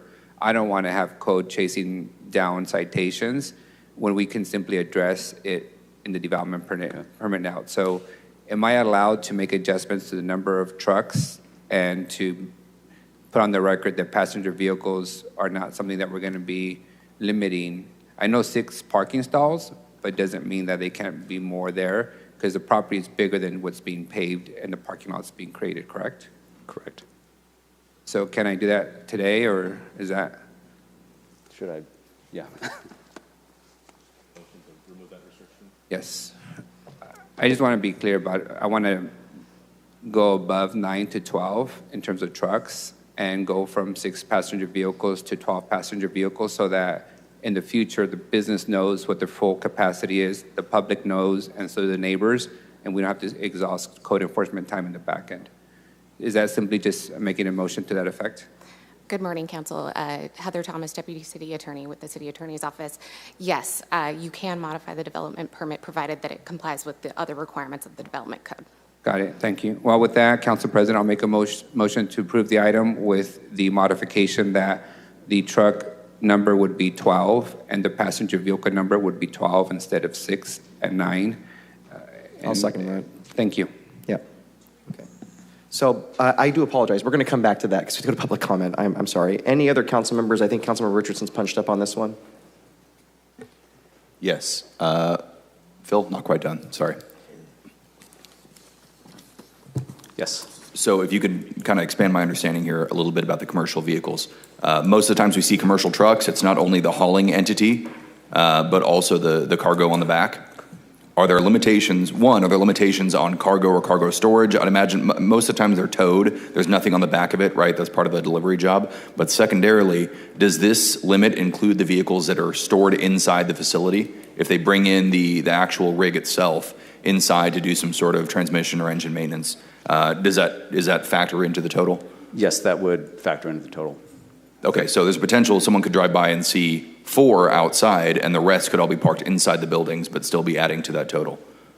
So the truck parking, all the truck parking would be occurring outside. There's 3 service bays for the actual truck repair. So those trucks that need to be worked on and stay overnight, those would be parked indoors. But the truck parking right now, as approved by the Planning Commission, the director, it would be 9. Sounds like council wants to potentially allow that to 12, but that would be for the actual commercial truck parking of the business owners' trucks. Okay, thank you. And my last question is for my colleague, the council member responsible for that area. Being that this is your district, this is, we will defer to your desires for this area, to your understanding of the neighborhood. What is the idea for this area? What's the goal? What's the plan? What should this look like? What's this bringing? If you don't mind just educating the rest of us a little bit. Sure. It's basically a 2.3 acre parcel that's currently used to be a rural residential. There's a house on it. The owners have a trucking business. They want to be able to do maintenance on site. So they've gone through the process to get a permit to do that. The early concerns from the neighborhood was to have a residential house in the middle of a commercial maintenance facility. So the applicants went ahead and made that modification to convert that house to an actual office space. So it fully converts a parcel to business use. And we also put limitations on they can't store large quantities of oil, of hazardous materials, things of that nature. So this is the final part of it, is the amount of trucks that would be allowed. The business currently owns 9 trucks, so technically it meets their requirements. And their parking spots were 6, but my concern was on a day-to-day basis, that number fluctuates, and I don't want code enforcement having to go out there for one vehicle that's extra when it's just a temporary fluctuation. Is the residence currently occupied? No, not that I believe. To my knowledge, no. I'd have to defer to the property owner, which I'm not too sure if they are in attendance, but I believe the applicants might be. At least that was disclosed at Planning Commission, that it currently is not occupied. I think it's a vacant home. Okay. The reason I bring this up is 1 block to the east, I know we've had concerns with commercial truck traffic and things like that I've heard, but I am not the area expert over there. So I just wanted to kind of get some elucidation from you to figure out if that's going to bring more, commercial vehicle traffic to the area. If it's not, if that's part of the plan, just kind of what direction you're looking to go here. Yeah, it's just maintaining the existing traffic that it is. You maintain the trucks that already exist there. With that, Council President, I've been informed by legal counsel I have to change my motion when you're ready. We'll go to public comment if there's no other council members punched up, and then we'll do that. Thank you, council member. Okay, so regarding the 9:10 a.m. hearing, if there's any members of the public wishing to comment, you will have 3 minutes. This is your time. Last call for any public comment on the 9:10 a.m. hearing. There being none, we're going to close public comment. I'm going to close the hearing and bring it back to the, okay. So is this for, what is it, the special meeting? Okay, it has nothing to do with that? Well, as we mention, whenever we hear an item, we do say what item it is. This is the 9:10 a.m. hearing. It's about the fourth time I've said that. The 9:10 a.m. hearing. So, okay. It's on the agenda right here. Should I wait till later to speak on that? So if you have any comments right on the now 9:10 a.m. hearing, this is the time for that. If your comments are not related to that, you'd wait to the appropriate time. So for the special meeting, should I make the comment right now? We are not hearing the special meeting item at this time. Okay. Thank you. Okay, so, yes, sir. Oh, yes, come on forward, sir. This is regarding what sorry, my name is Nick Sahota. Good morning, Mayor and council members. I'm the project manager on this project that we've been discussing on it on behalf of the clients here. And I just want to mention a few items that have been discussed here. We have been working on this project approximately 4 years. And during that time, we have gone through numerous meetings with the planning staff and have participated in the full development review committee process, addressed the comments for all the reviewing departments, and appeared before the Fresno Planning Commissions on December 17, and where the project was approved. And this property is a zoned business park. A small truck repair facility is allowed under the zoning designations.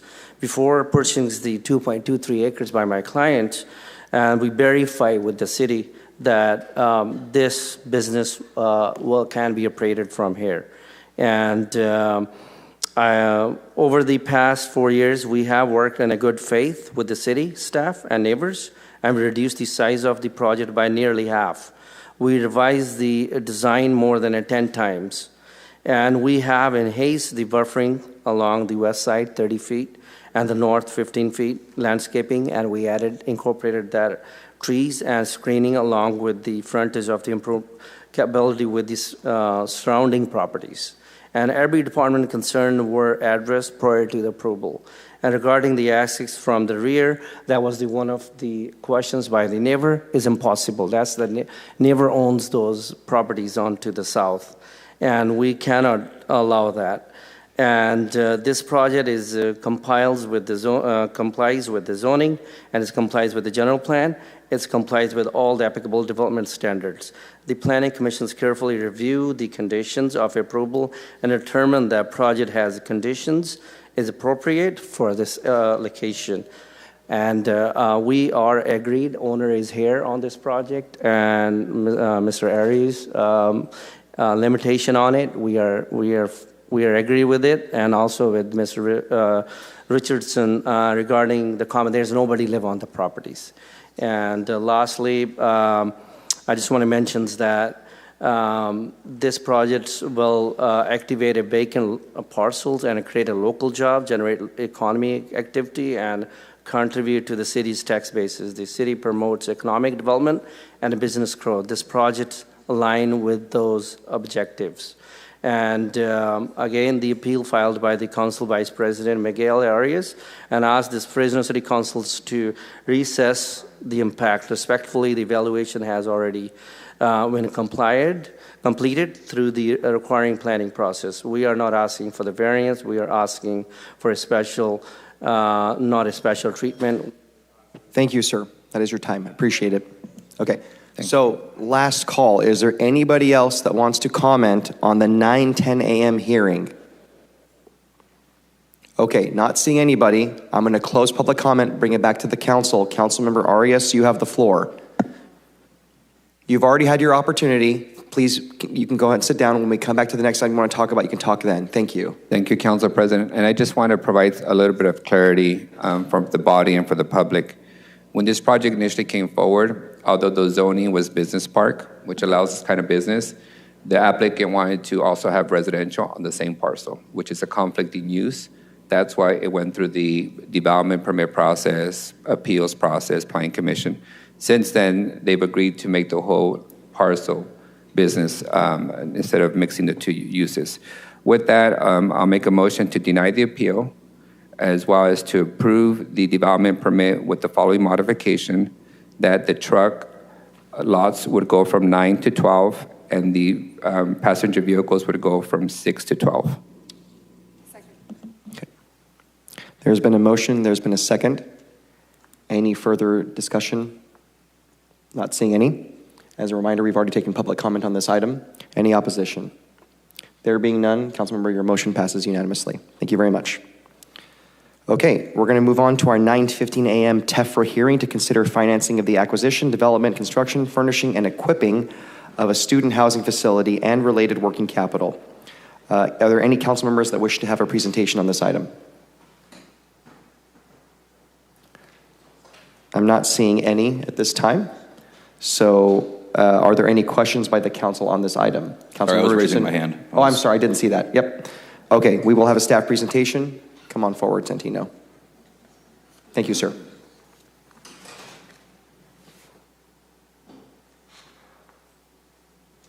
Good morning, Council. Morning, sir. I'll provide just a brief overview of the process of why we're here today. Today's TEFRA hearing is for the request of the developer to issue $80 million in tax-exempt financing being issued by the California Public Financing Authority for the acquisition, development, construction of a student housing facility and related working capital construction costs. The property to be located on 0.75 acres at 815, 829, and 835 South Fulton Street in Council District 3. The developer is here in attendance. The purpose for the hearing really is for the public to have an opportunity to weigh in on the financing.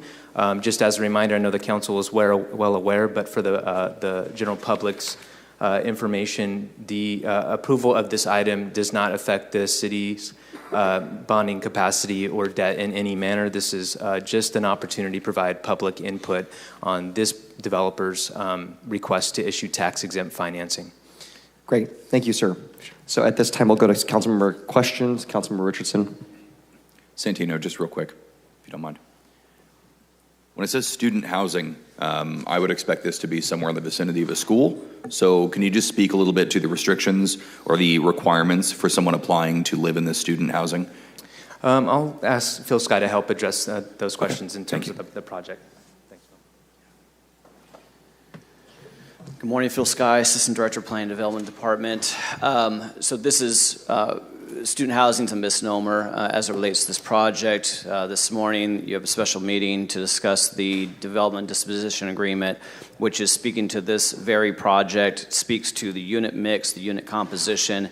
It is a mixed income development project. Mayor Dyer spoke to that earlier this morning in his comments. That is what this project is. It's mixed income. It's a mixed income project, okay? And so I know that originally, and I think as it still stands, I believe the developer, one of the sort of target demographics that they are intending to sort of rent to or market the project to will be community college and four-year students. This developer believes that there is a market for that, but it is a mixed income development.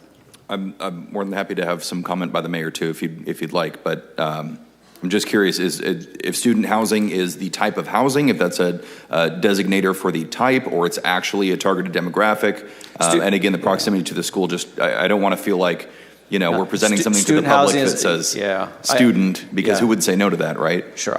Council member, I want to make sure that when you think student, I want you to think college age. I do not want you to. So school district is not relevant in terms of proximity to the location. This is college age.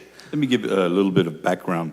When we first started working with the developers on this project, we were going to partner with State Center Community College to receive $25 million, I believe, of funding towards this project.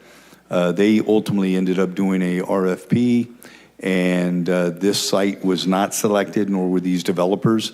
The site selected was up by Fresno City College.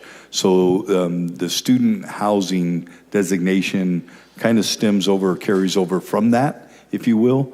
But this is a much different project. It's 174 units.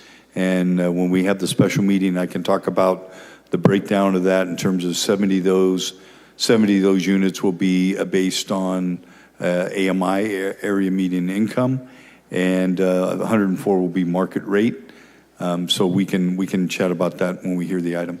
And Councilmember, this item right in particular that you're hearing at this moment is the TEFRA hearing as presented by our city controller. This is really about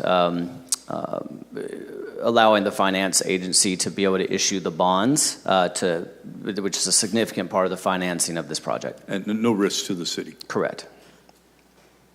City Manager, do you have something? Council President, if I just may add some clarity. There's recent change in state law that requires us to no longer just dedicate student housing as student housing, but individual housing.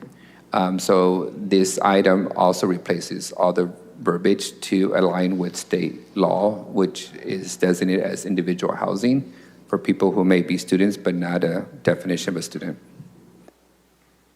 Okay, I would make a motion, Council President, regarding this item, that provided this is actionable, this is for adoption, correct, or approving the issuance. No, I'll come back to you if you want. We'll do a public comment. Usually we do public comment, but if you want to do it, we'll just come back to it. If you want to state it for the record now, that's fine. Okay. I would be in favor of moving to approve the issuance of the funds. However, under the condition that we strike any reference calling this a student housing facility, like on page 1 in the executive summary, on page 2 as well. I think that's only fair and it's only transparent that we call it exactly what it is. Let me do this, if you wouldn't mind, because this is in District 3, would you mind when we come back to this if Councilmember Arias makes the motion and then you would second that? Absolutely. If you would make that condition? I'm fine with it, but I do want to make sure that legal counsel and the redevelopment agency confirms before we strike anything out from the dais, because there are some very significant legal implications. We've got to make sure that we're okay with. I think we can do that while we go to public comment. Yeah? Okay. Any other council members punched up? I have Mayor. Okay. Okay.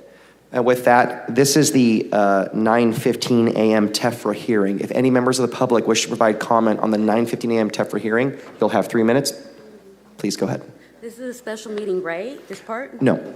This is, if you look on the agenda, we're still on the regular meeting agenda. This is the 9:15 a.m. hearing item. This is not the special meeting, but I will state when we get to the special meeting. We're still a little ways from that. Okay, so this is taking action probably. And maybe this is putting one thing before the other, because is this making a commitment to these people, giving them some type of tax credit? Have you even approved the project yet? I think it was put on the agenda yesterday. And also this has been in the works for like how many years? Like over 13 years. And as it was stated a few months ago that they would have until, and now it's been extended their time. So I think you should allow the public or other people in the council just to this shouldn't be voted on right now. You should give it more time because it just got put up yesterday. It's 100 and something pages. And I don't know if we're making special whatever for these people, but they could wait. This is probably serious money, and there's probably legal implications, and there's just a lot more to it. So instead of just passing off this whatever they want because they're here, you might want to look into it more. Thank you so much. Just for clarification for the public, this item was not put on the agenda yesterday. The 9:15 a.m. hearing item has been on the agenda since it was first published. All supporting documentation is available to the public. I always recommend folks, if they want to comment on an issue, please read the items just like we do. That way you're better informed, and when you come forward to the council, we can take your comments as they come in. So with that, any more members of the public, you'll have 3 minutes to comment. Des, you have the floor. I think she's talking about the special meeting. Right. You keep on saying you had a special meeting this morning? Yeah, so there is Please don't start my time yet. I'm just asking a question. There's a special meeting, Des. There was this morning? Or There will there's- be. Oh, okay. It's okay, open okay, now, but we okay. haven't heard the item yet. Okay. Yep. All right. Speaking on the 915, I believe there needs to be multiple community meetings for D3. I think not having meetings is the biggest thing that people keep on saying about D3. We need to have community meetings where a lot of the people in the community. You want to build, it said 160 in the contract. I don't see anywhere in there where it says anything about a covenant. You want to claim affordable housing once again, and it's not affordable housing. 50% affordable housing means that you have to make $35,000 a year, and that's not for anybody that's an intern here at Fresno City Hall, make a minimum wage. Your interns won't even be able to afford this place. Student housing, why are you going to put something away from city colleges so far away when transportation sucks? Who wants to ride the bus for an hour and a half to 2 hours just to get to Fresno State or Fresno City? Also, I believe that if you're friends and having dinner with the developers, it looks a little funny, and I don't think our mayor should be allowed to speak on this. I just want to put that out there. Also, we're in a housing crisis. 32 units at 50% is a bunch of BS. 32 units at 80% is a bunch of BS. There's nobody who's going to be in there. It's not going to be us. You guys are 2 blocks from what the mayor of Fresno says, the most credible nonprofit homeless organization that he supports are 2 blocks from this vicinity, but yet you don't have anything over there for 30% or below to combat homelessness in that area. Also, you have 3 addresses, so where's the money coming from? Also, you have Park Place LLC out of Fresno, California. We have developers here to do this. You also have Ascent nonprofit organization attached to this. All the contracts, all the amendments, everything you guys have, the paperwork is very confusing. I really think we need to stop allowing the mayor to give his friends, developers, allegedly, out of town, any of these projects. We have affordable housing developers here in Fresno we need to utilize. We have nonprofit organizations here in Fresno. We have a lot of LLCs here in Fresno. We need to utilize our own people for our own projects. $80 million. $80 million. When did this even get on the, I mean, come on, nobody even knows about this. Where's the meetings, public meetings? Where's the transportation? Where's the CEQA? Where's all that stuff? And affordable housing tax credit? Are we gonna give tax credit for 32 units? Boo-hoo. For who? For who? Not for me, not for fixed income, and surely not for the people 2 blocks away from the mayor's very well-known, very credible homeless organizations. I mean, is this smart? Is this smart? Like, what are you going to do with us? Seriously, what are you going to do with us? You guys have poured $700 million into homelessness here in Fresno, California. What are you going to do with us? We're 2 blocks. I don't like funding your friends.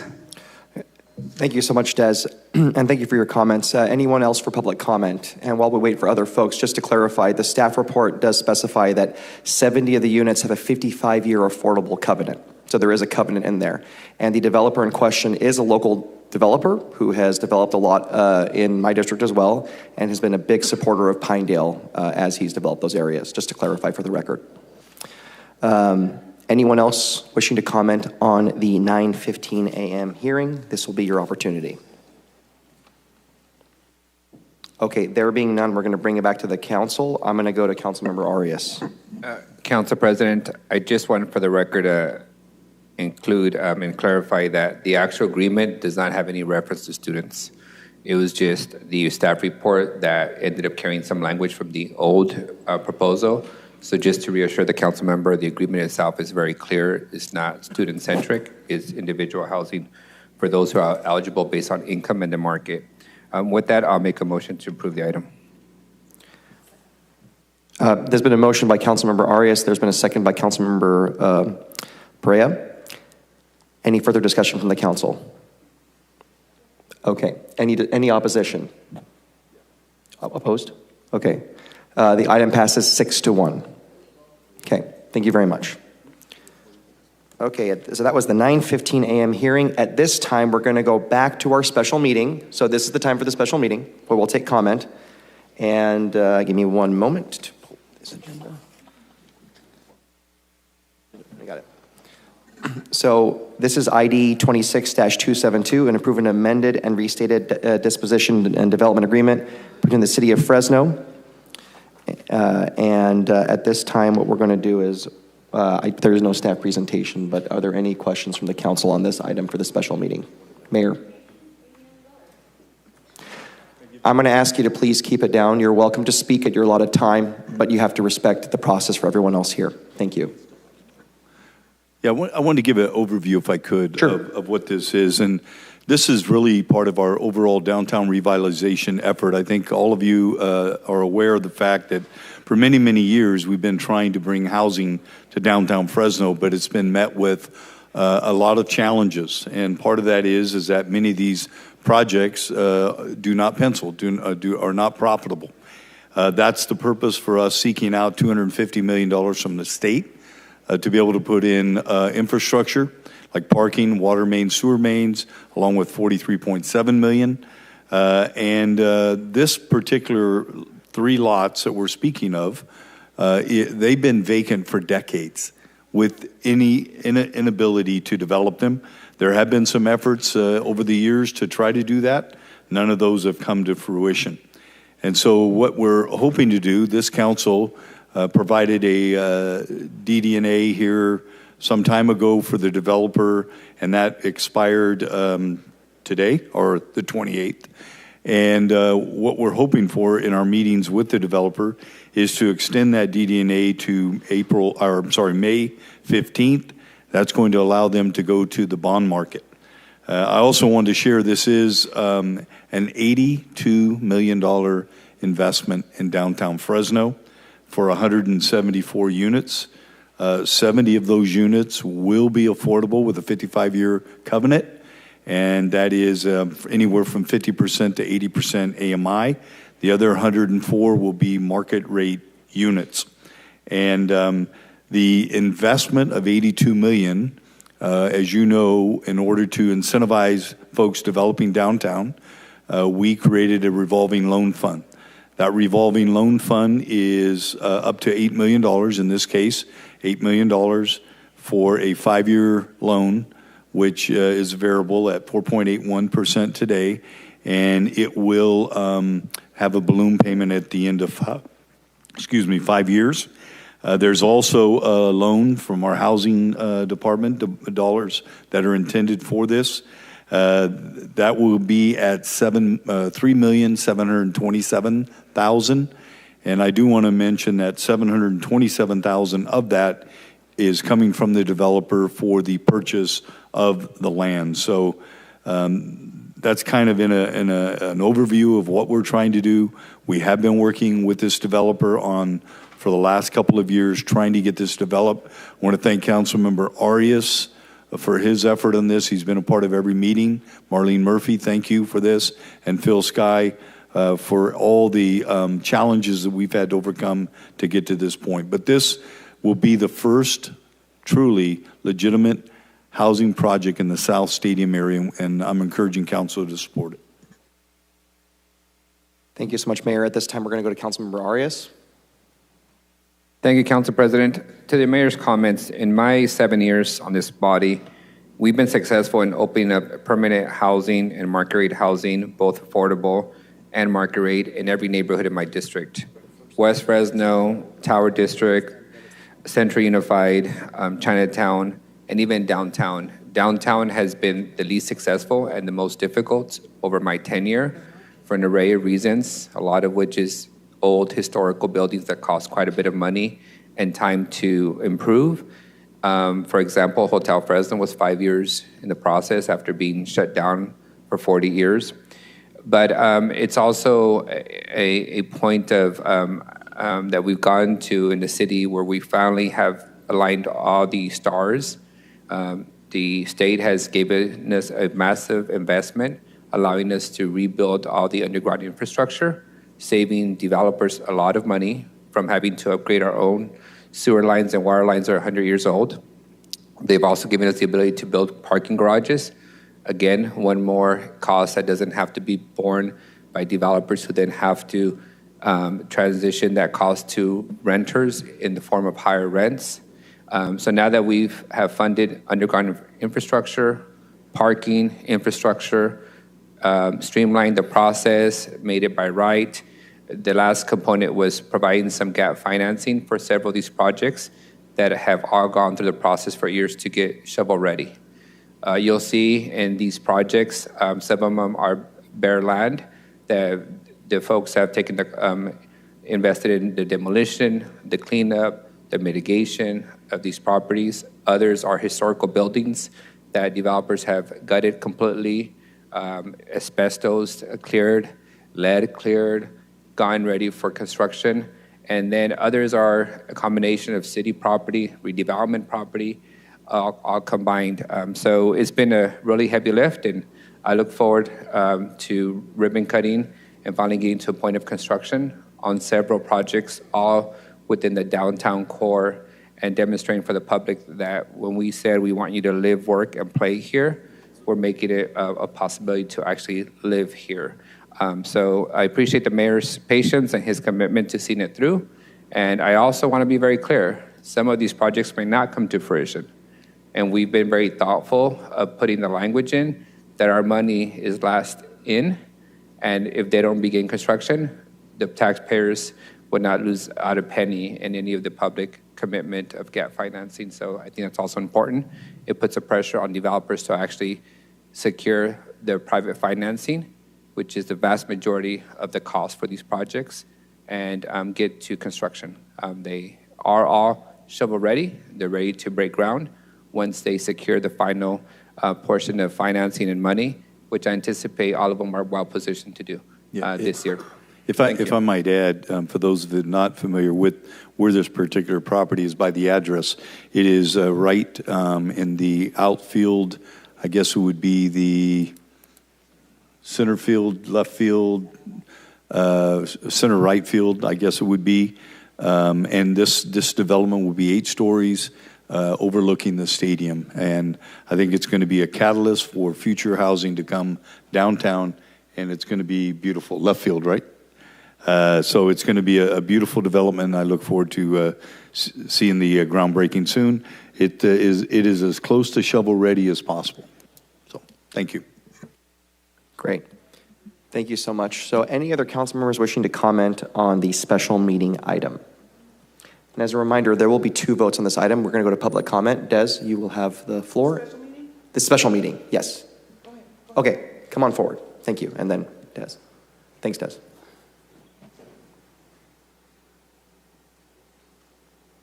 Thank you, Councilman, and thank you to our mayor and my council. I agree with the lady about this housing. We have a lot of housing, but we don't have no retail down there, so what's the need of having housing if you don't have no place to shop? But what I was just say, we were in a meeting on yesterday evening with our Councilman Miguel Arias, and he also stated that our area where they want to revamp California, Pottle, and Martin Luther King Avenue, they were stated that there's been many accidents on that corner. The reason they wanted to rezone that. I would just like to ask the council if they would go back and revamp that number of accidents of 23 accidents in a number of 10 years, 23 accidents. I live in that area, and I can't recollect so many accidents on that particular corner. And plus, in Southwest Fresno, we have very limited auto accidents. So if you're getting it from the news, I'm not sure how you're getting it. Our news, if you know, when they announce something, if they say Southwest Fresno, they'll say Ashland and 99. They include anything in Southwest Fresno when it come down to something that's negative, a negative thing. It's always Southwest Fresno if it's negative. So I'm just asking if it's possible, to go back and recount that and see what really the real count is. I don't think it's 23. So that's what my concern is. Would you please do that? Thank you. Thank you. Thank you very much. Des. Yeah, you still have some time. Go ahead. Okay, my name is Hester Hensley. I'm sorry. No, that's fine, Ms. Hensley. My name is Hester Hensley. I'm a concerned citizen of Southwest Fresno, and I attend as many meetings as I can. Thank you. And I will continue fighting for Southwest Fresno. Thank you. Thank you very much. Okay. So you said it's on the special meeting, correct? This is the special meeting. Yep. Okay.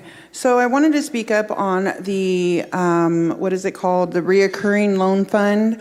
I noticed that on there you guys had, because Dyer spoke on all the special meeting, right? So I'm going to speak on everything that he spoke on. The reoccurring loan fund and stuff that's going to go. We have a reoccurring loan fund, and I understand the process of the reoccurring loan fund, but we're also going to be utilizing the reoccurring loan fund for, I don't think it's right that Georgianne is sitting in on this, because the reoccurring loan fund is being given to her ex-boss that she was working at prior to coming back to the city of Fresno. So So Des, I just want to put it on record that I don't think it's fair. Just to be clear, you got to direct your comments to me, Des. I know, I am directing them to you. Okay. I am. But you're gesturing I'm telling towards you them. Got it. that I hear don't ya. think it's right I hear ya. that she sits Yeah. up there on the diocese when we're talking about her boss getting, these grants or these loans or reoccurring loans or bonds or anything like that. I feel it's a conflict of interest, because in the future she is taken care of, guaranteed. When you live out there in the housing and you work for a boss like that that's a developer, I feel it's a conflict of interest, and I want to put it on record. And the reoccurring loan funds, I know that we're giving $8 million to Lance Cashian for above market rate units. That's crazy in downtown area. And then we're giving $11 million revolving loan funds. We're giving $11 million to another individual, Ascent, for the 3 locations on Fulton. We have 3 locations. Nobody's separated the locations yet. And then it says city funds. You're given $8 million, which is the limit, to this company for the Fulton. Then you're given another $3 million, and it just says city funds.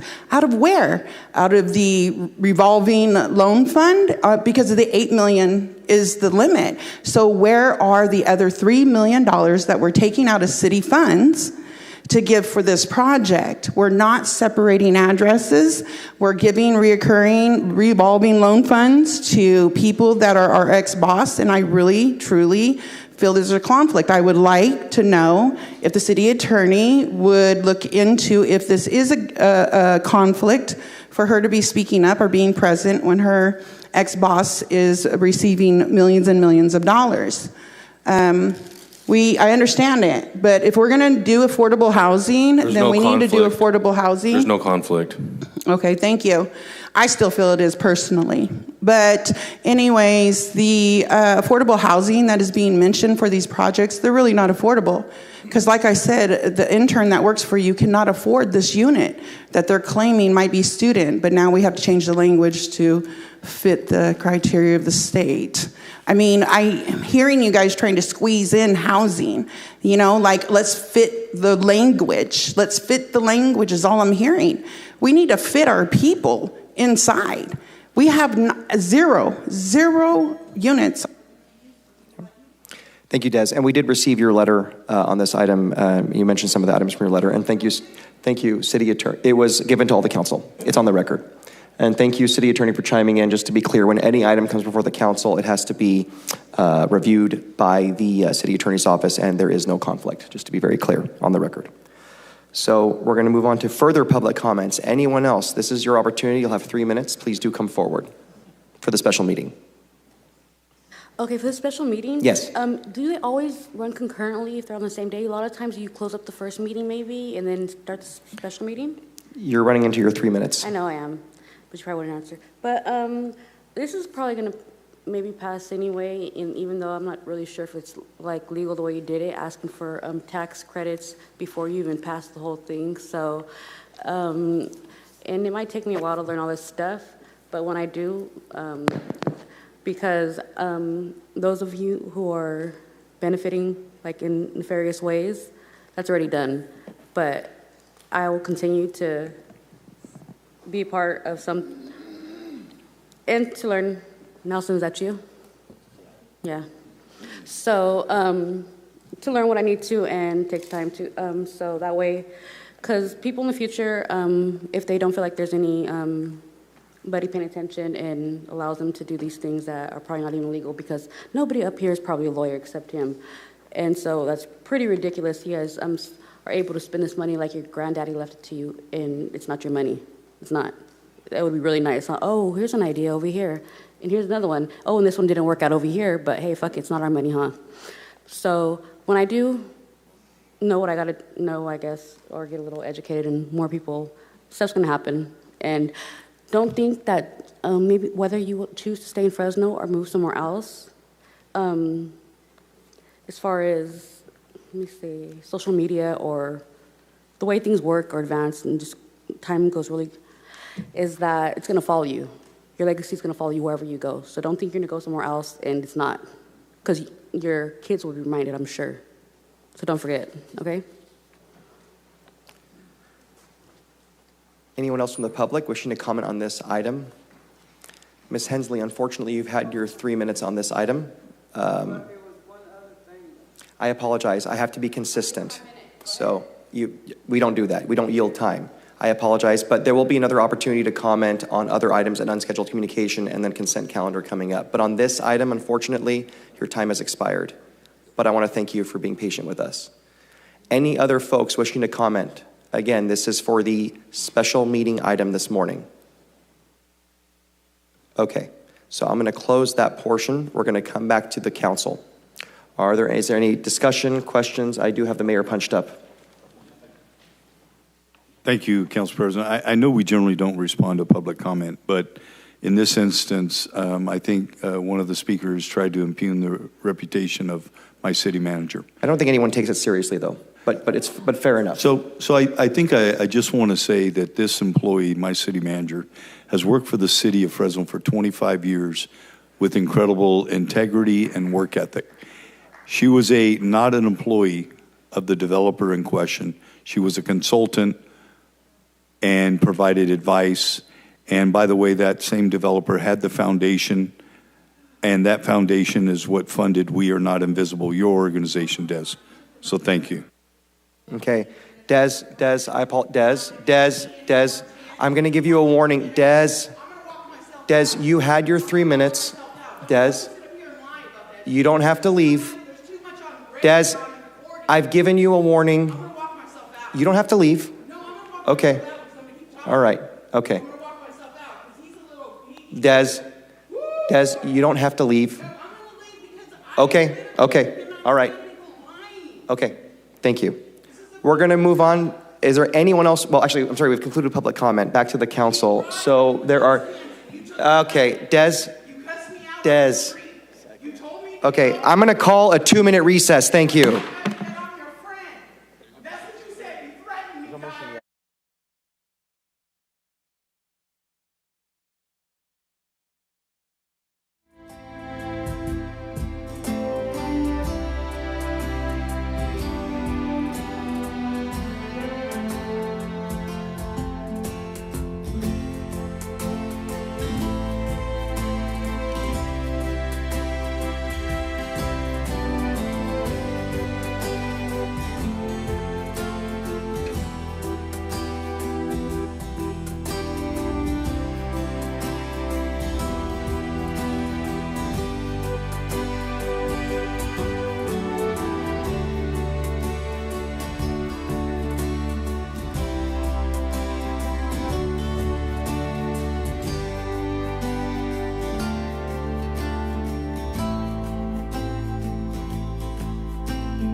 Yes, made a motion. Mayor, you want to second that motion?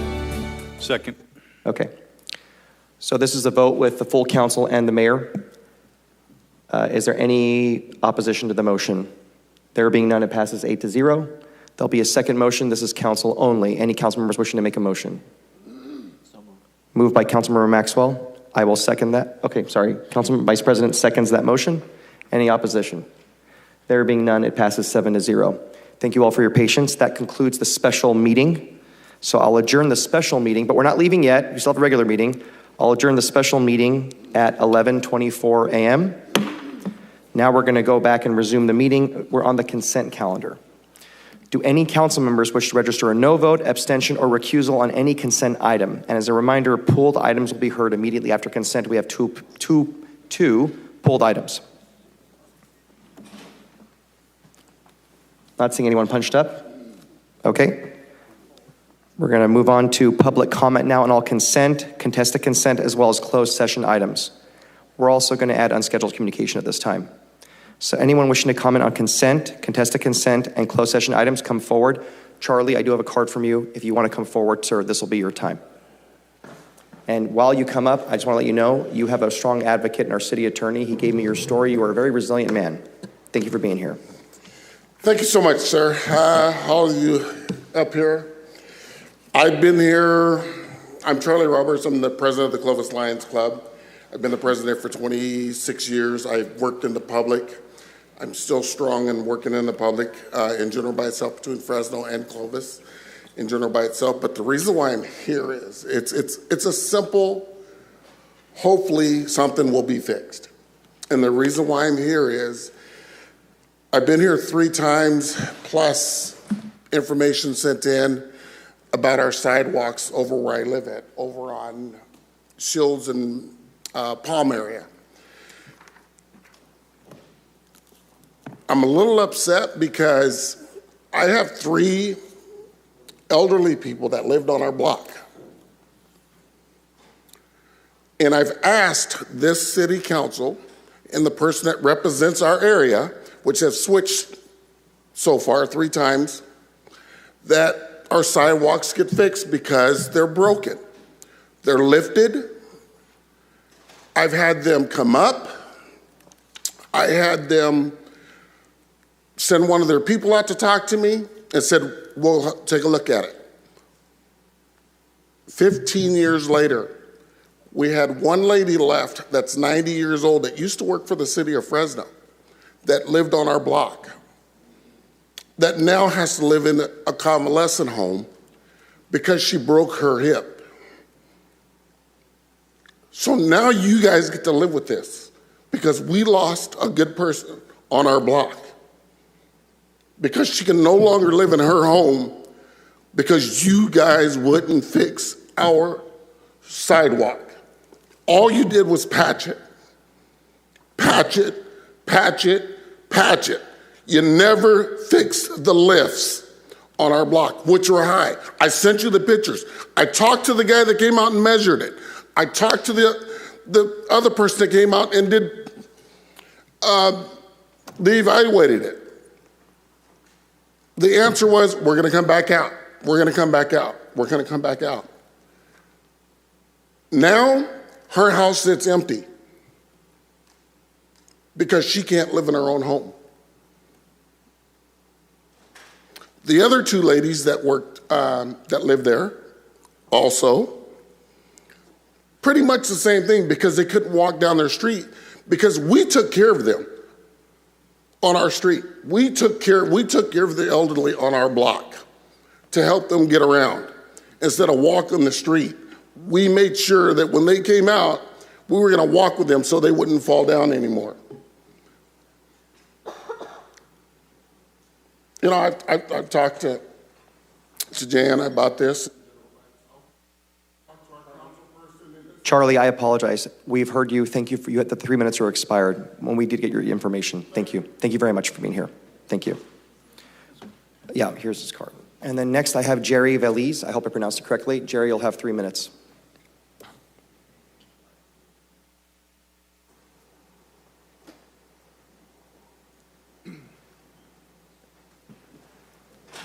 How you doing? Morning. Tuesday, 17th, February 2026, 6:11 a.m. My bike fell off the bike rack. Failure of the bike rack dealt with several times. Those things will, yeah, whatever. It's old.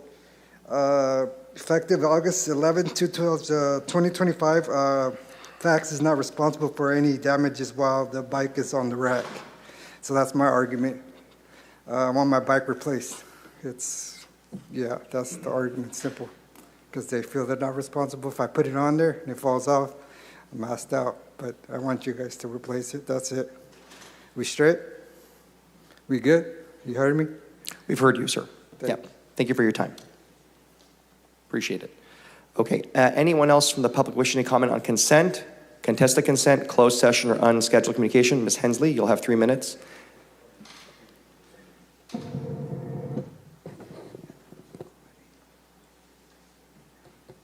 It's blank.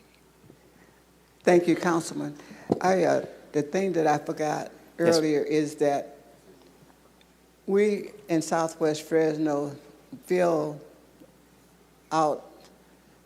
just feel deleted because when they talked about doing things in Southwest Fresno, they go get monies from the state before they come and find out from us what we need or what we want in our community.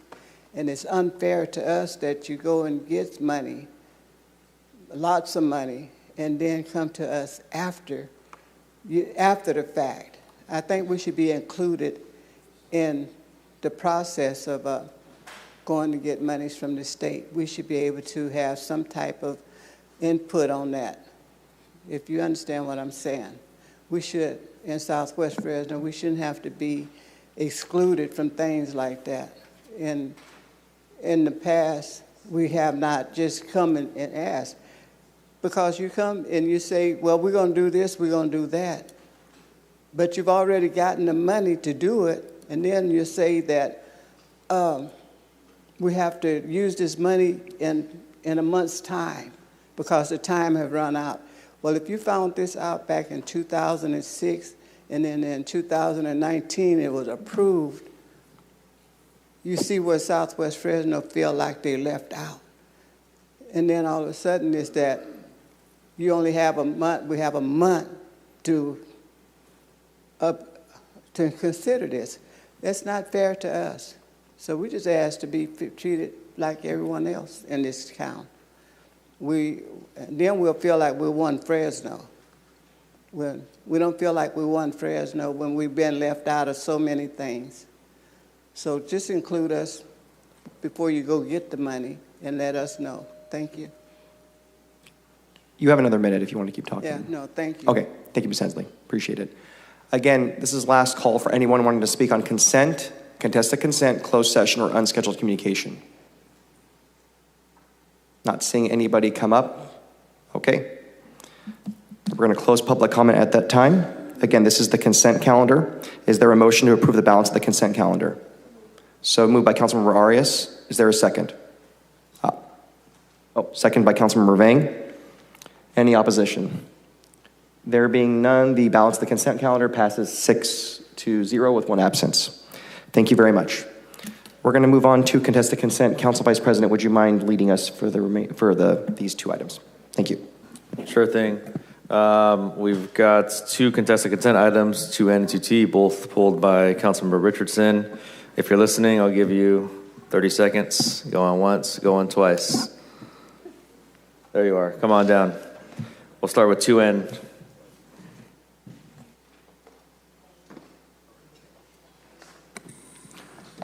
Apologize for that. My Roomba got stuck again. Okay, Assistant Director, if you wouldn't mind, just for myself and for the public, can you give us a very broken down explanation of the revolving loan fund, how it works with this specific item? I believe we're on 2 November, right? That's correct. Yes. How it works, who applies for it, where that process starts, and kind of how that looks operating as a city. Sure, happy to do it. Phil Sky, Assistant Director of our Planning Development Department, Councilmember Richardson. I'm just going to repeat some of what Mayor shared earlier as it relates to the structure of the revolving loan fund. The revolving loan fund is our dollars that we've made available to the public for qualifying projects that are underwritten in the downtown and Chinatown areas. Those dollars are made available through a notice of funding availability. We, as staff, have the ability to issue multiple notices of funding availability for as long as funds are available or whenever they are available, because it's a revolving loan fund.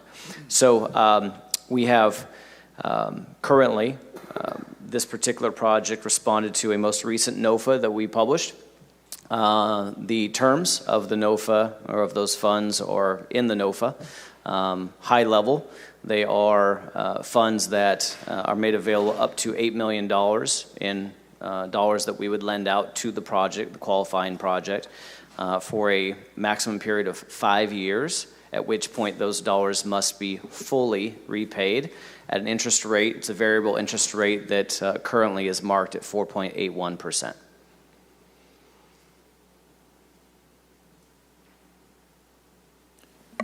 And these projects have to be in the downtown Chinatown area. That is correct. Is that correct? Okay. And then who would start a process to apply for this, to apply the funds to it, to register someone as a potential recipient of these funds?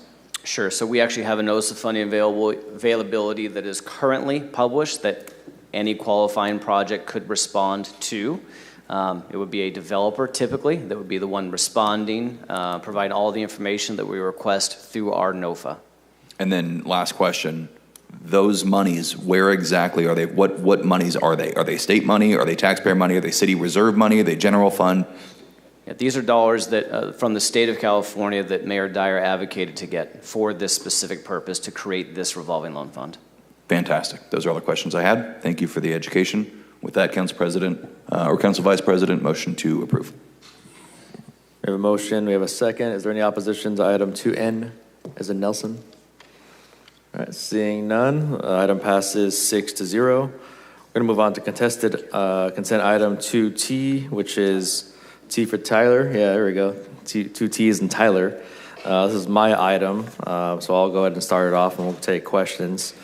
So this item takes advantage of State Assembly Bill AB 382, which mandates that school zone speed limits be lowered from 25 miles an hour to 20 miles per hour by January 1st, 2031. Another great part of this bill is that it mandates that 5-year timeline, but it gives authorization for municipalities to go ahead and take action to do it in advance. And so that's what this bill is taking initiative to make sure that we don't wait 5 years, that we do this now to get the ball moving a little quicker here in the city of Fresno. The science is pretty clear on lowering the speed limit. It will save lives. Research has shown that when the speed drops to 20 miles per hour, that crashes involving child pedestrians and cyclists decline significantly by as much as 60% compared to higher baseline speeds. And when a crash does occur, the speed makes an enormous difference, right? So take a look at some of the numbers from the Insurance Institute for Highway Safety. Pedestrian that's struck at 20 miles per hour has about a 46% chance of sustaining moderate or worse injury. But at 25 miles per hour, that risk jumps to roughly 62%. Additionally, at 25 miles per hour, it increases, the chances increase roughly 3 times that someone's going to be killed than struck at 20 miles per hour. So the 5 mile per hour difference really makes, can have a substantial impact. It may not sound like much, but on a street filled with children, it really could mean the difference between a close call and a tragedy. So again, this bill is going to direct the administration to proceed with identifying the funding and implementation so that we can get this going as soon as we can. We don't prescribe any specific timelines here to give that flexibility to the executive branch. But I do hope to see this implemented as soon as possible. In an ideal scenario, by the beginning of next school year. But we'll have to see what kind of capacity we have. So with that said, I'll hand it off to Councilmember Richardson, who pulled the item, and then we've got, after him, we've got Councilmember Perea. All right, thank you, Council Vice President Director Mosier. Do you mind joining us at the podium? While you're coming up, I'll make clear I don't contest the consent of this item, but I think it's important to kind of answer some nuts and bolts questions. Nothing too confusing here. So outside of just swapping out, right, the physical swapping out of a 25 mile per hour for a 20 mile per hour sign, what else goes into this process? Good morning, Council. Scott Mosier, Public Works Director. One thing, as Councilmember Esparza noted in the bill, the California Vehicle Code has changed. So there is no special warrant process on this. There are no studies necessary as far as radar speed surveys or anything of that sort. It's as stated. It's simply a resolution where the city of Fresno would now have 20 mile an hour as its prima facie school zone speed limit when children are present as soon as we swap the signs out.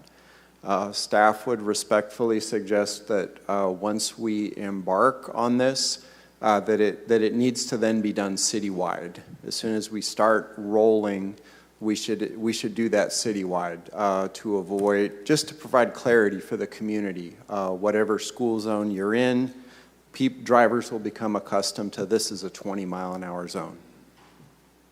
So other than swapping the signs, what else, is there anything else enforcement-wise? Is there anything else marking-wise that goes into this? The markings are not changed. It is changing out the signs. Quite literally just a sign swap. Yes. We have a total of 149 schools throughout the city, and we've already looked at number of signs and cost for that. So it's a big effort. Does this also mean that any radar speed signs that exist in those areas of the city will go from not just a notification of your speed, but the flashing to being above speed? Will move from 26 miles an hour to 21?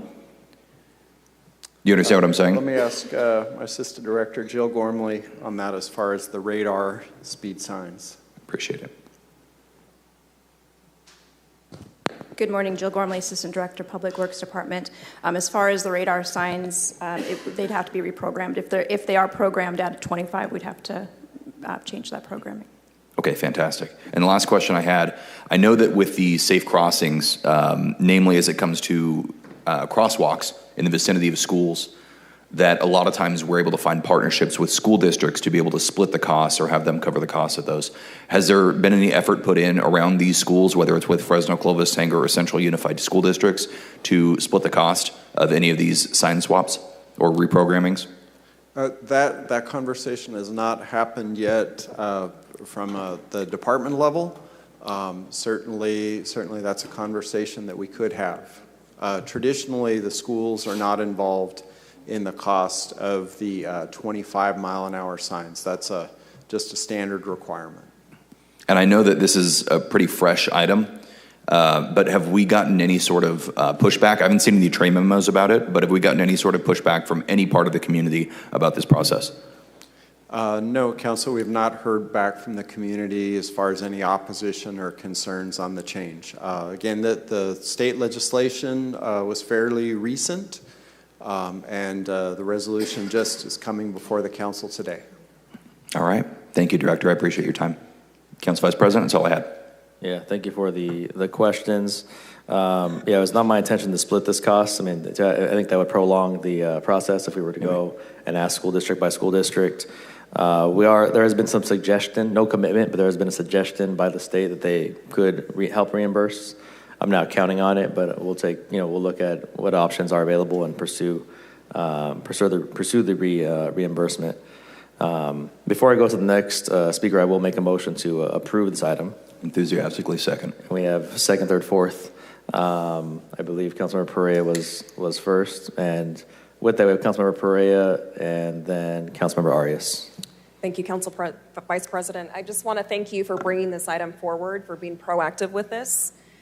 Safe routes to school investments has been a priority of my office, and so we are spending a lot of resources right now installing the flashing speed radar signs in school areas, speed humps, bike lanes, high visibility crosswalks. We're installing missing sidewalks all around the perimeter of schools.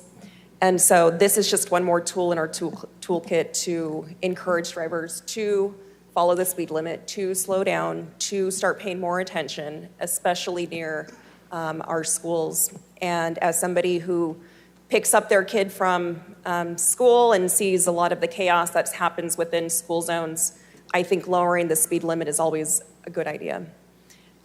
With that, you know, we can have all of the rules in the world, but we need to make sure that we have the resources to invest in enforcement as well. Our police department does an incredible job. We have an incredible mobile unit that is constantly out there encouraging and motivating people to follow our traffic laws out on the streets. And so I just want to make sure that come budget time, we have a discussion about what enforcement resources, if any, are needed so we can better enforce any and all traffic laws that we do currently have on the books to keep our residents safe. Thank you. Yeah, thank you, Councilmember. Agreed. I mean, it's not a one silver bullet fix here, but I think it's a great tool at our disposal, along with many others that we got to continue working on.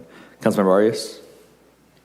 Just a couple of suggestions. One, that prior to enforcement, we do an educational campaign that goes broad. I know we have a communications team in the mayor's office and Public Works. And then secondly, that I would suggest you coincide with the opening of schools, any execution implementation, because it's very hard to get drivers' attention, but you could get a lot of the school community's attention right before the opening of school begins every, August.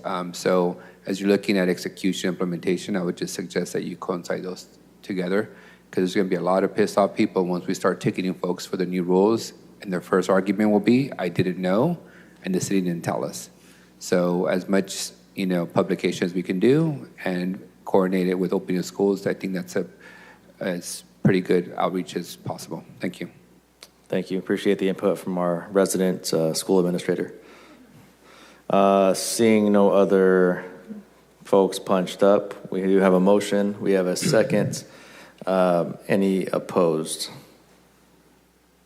All right, seeing none, that item passes 7-0.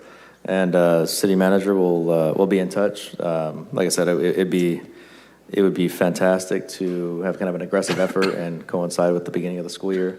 So that starts a timeline. And with respect to one of the items we had discussed at a previous meeting, right? These are the types of things I'd like to prioritize in terms of limited capacity. So it'll make a real difference, folks. Thank you. With that, it is 11:47. What we are going to do, we've taken closed session on public comment at this point? We have. Okay, so at this point, we are going to break for lunch. When we come back for lunch, we're going to... Yeah, so we'll probably go to closed session after. We do have one more open session item, which is the workshop/item on the mid-year budget review. But just in case we end up coming back in the closed session upon our return from lunch at 1:30, I'm going to have the city attorney read those items that we'll be hearing in closed session. Today in closed session, we have item 5A, conference with labor negotiators, all units listed on the agenda. Item 5B, conference with legal counsel, anticipated litigation, one potential case. Item 5C, conference with legal counsel, anticipated litigation, one potential case. Item 5D, conference with legal counsel, anticipated litigation, City of Fresno versus Sally Zhao. Item 5E, conference with legal counsel, anticipated litigation, City of Fresno versus Wu Jinji. Item 5F, conference with legal counsel, anticipated litigation, one potential case. Item 5G, conference with legal counsel, anticipated litigation, one potential case. Item 5H, conference with legal counsel, existing litigation, Angela Baskerville versus City of Fresno. We may have reportable items after closed session.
thank you all for your continued patience. It's 3:48 p.m. We have just come out of closed session for our marathon meeting.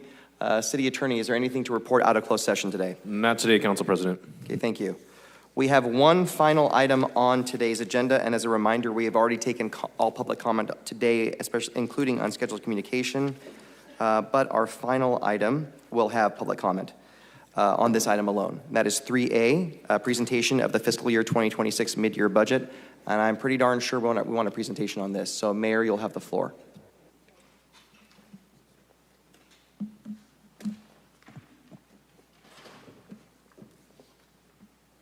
Thank you, Council President. And I'm only going to give a brief introduction regarding the mid-year. Thank you. There we go, Mayor. Thank you, Council President. I'm going to give just a brief overview of the mid-year report, and then you have an action item before you as well. As Council President and Vice President know, we went over this with you yesterday, and then I believe yesterday evening this slide deck went out to all of you, and I'll have our team come up shortly. But just as an overview, I wanted to say that sales tax revenue for the city of Fresno is coming in strong. Property tax is also coming in strong, and you're going to see that we were very, very close on our property tax projections. And just by way of how we, as a city, or during the budget process, our private consultant, HDL, provides us with an estimate that we build our budget on in terms of sales tax revenue, and then we add 2% to that as a city in order to build our budget for the following year, and we felt very, very safe in doing that. In terms of property tax, we base our budget build on a 5-year average on the last 5 years of the property tax, and we weight that with the weighted towards the end. So if we see that it's really trending up in year 4 and 5, we may adjust it upward. And then our business tax is based on a 3-year average. And again, I just, by way of a reminder, about 40% of our entire revenue for the city of Fresno's general fund comes from property tax, and about 30% comes from sales tax. And then you'll see the other ones are going to be business license, rooms tax, and the like. And so I'll also share that in terms of the sales tax and property tax revenue, what you're going to see before you in the mid-year is that the economic incentives for some of the ones like Ulta, Gap, Amazon, Betts Manufacturing, those have already been taken out and factored into what you're going to see. And so also you're going to see in here the Enhanced Infrastructure Financing District, Councilmember Esparza put forth, I believe with Councilmember Arias a few years ago. You're going to see that that money now comes out of the property tax. And as we do the budget build for you in the future, we'll make sure we categorize that separately. And I think with that, I'm not going to steal their thunder and get into the final numbers, other than to say that although our property tax and sales tax continue to be strong, unfortunately, our expenditures continue to arise in the city, which continues to cause a ultimate shortfall for us that we're going to have to face as we build the FY27 budget. And you'll hear that shortly. So with that, I'll turn it over to, all right. And while Ed comes up, Mayor, I just want to compliment you and your City Manager. I appreciate all the department heads being here today. It says a lot. And you guys do a lot of great work and provide services to our residents. We appreciate you. Okay, so from our budget office, Ed Chenevere will come up and present. And we always have Santino and Ruthie that can provide you any details that you need. Thank you. Great job. Thank you, Mayor. Appreciate it.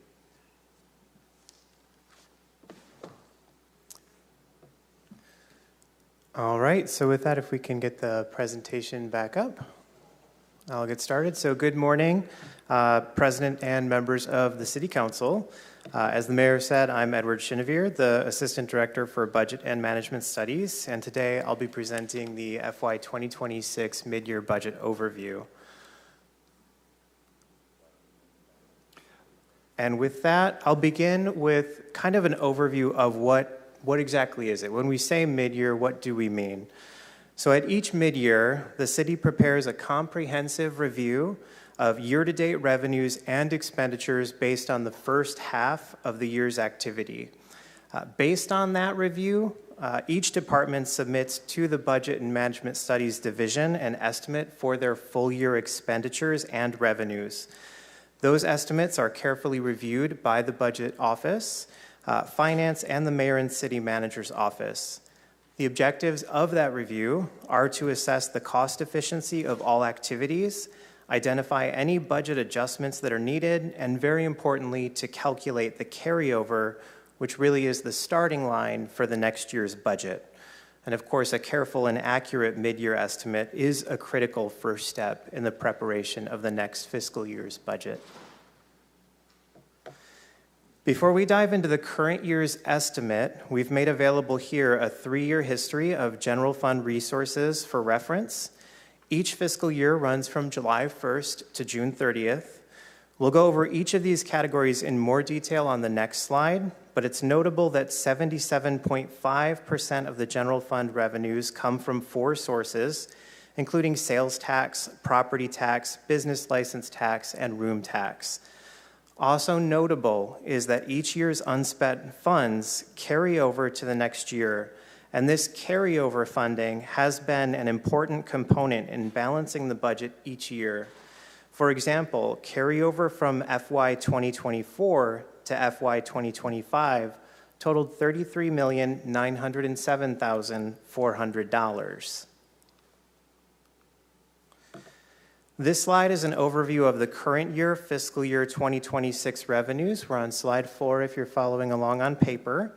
And this has actual FY 2025 receipts shown for comparison.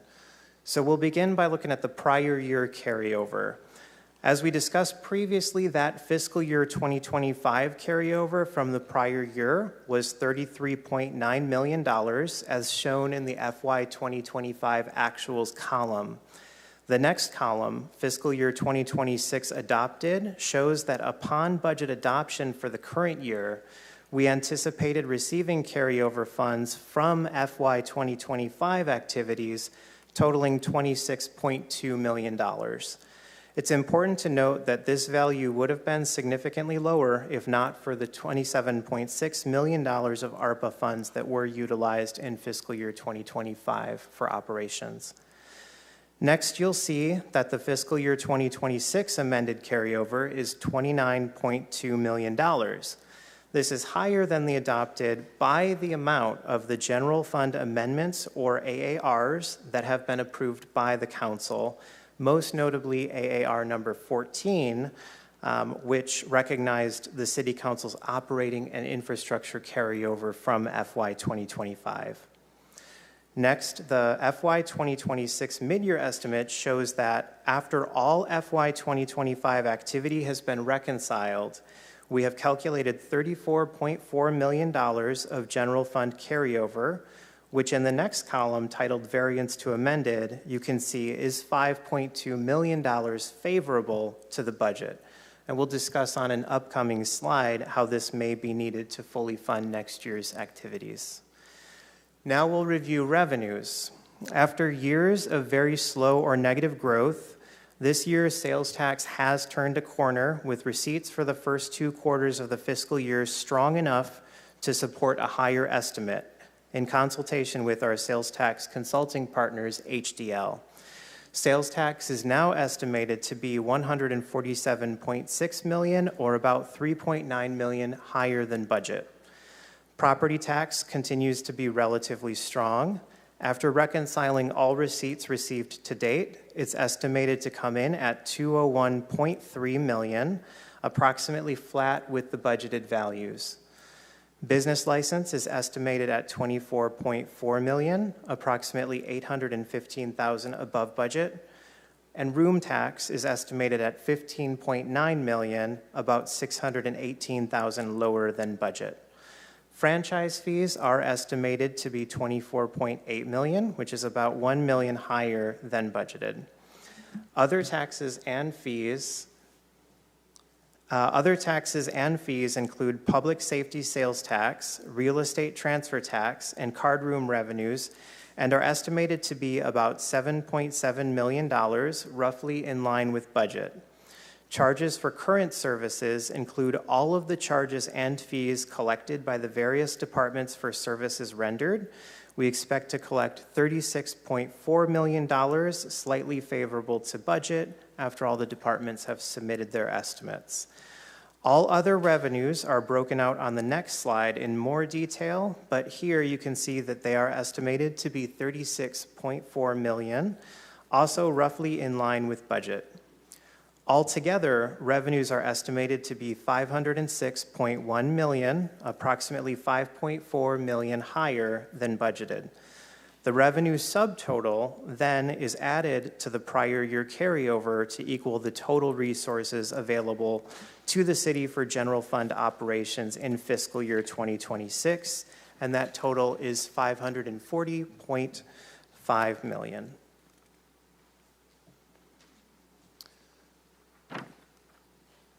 Okay, so since we know that there are often questions about the makeup of the all other revenue category, this slide further breaks down that category from the previous slide.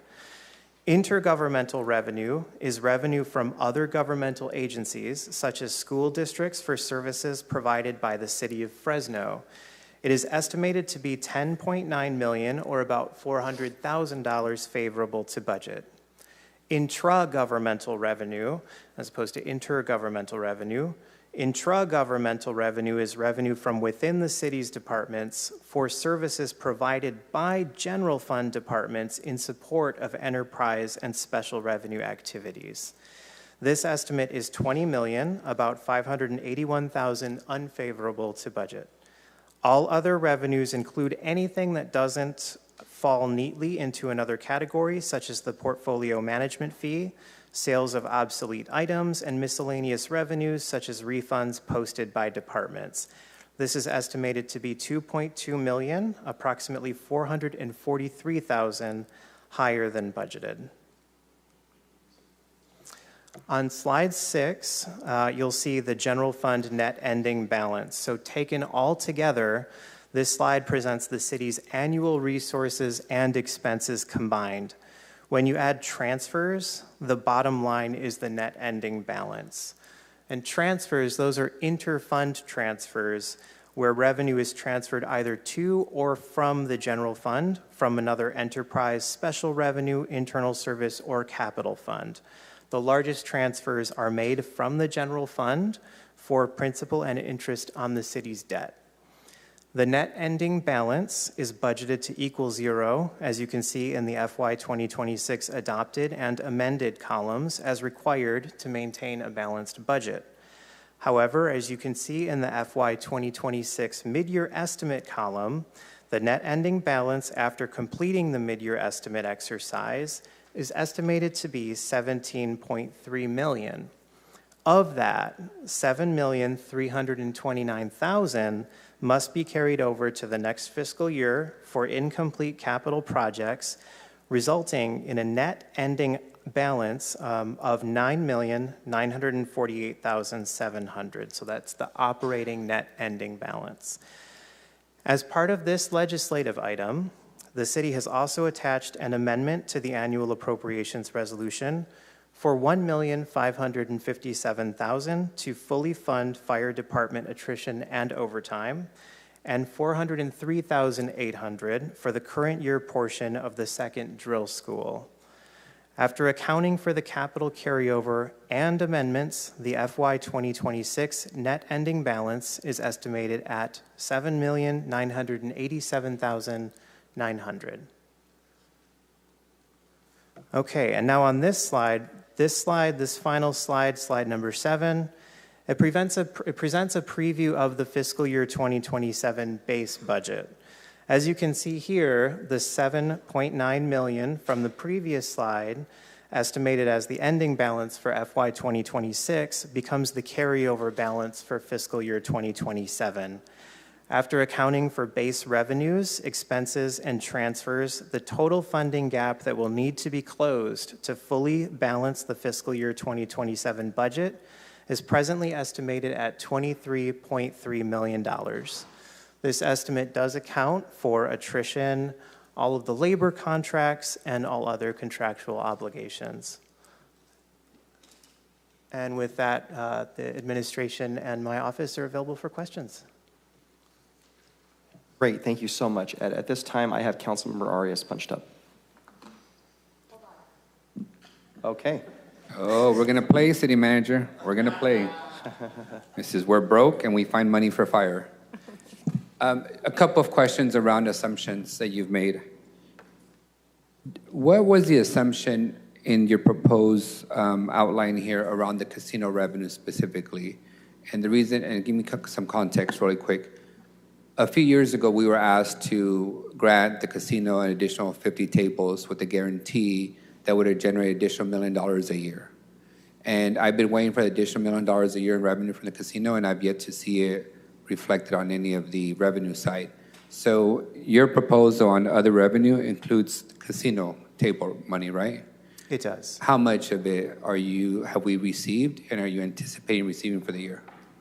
Yep. So casino revenue, the card room revenue, has been about $1 million, and that's what's estimated for 2026. So their promise of additional $1 million of revenue has not come to fruition with the additional tables that we granted them? As of now, no. I was checking in with them this week in preparation for the fiscal 27 budget, given the change in state regulations.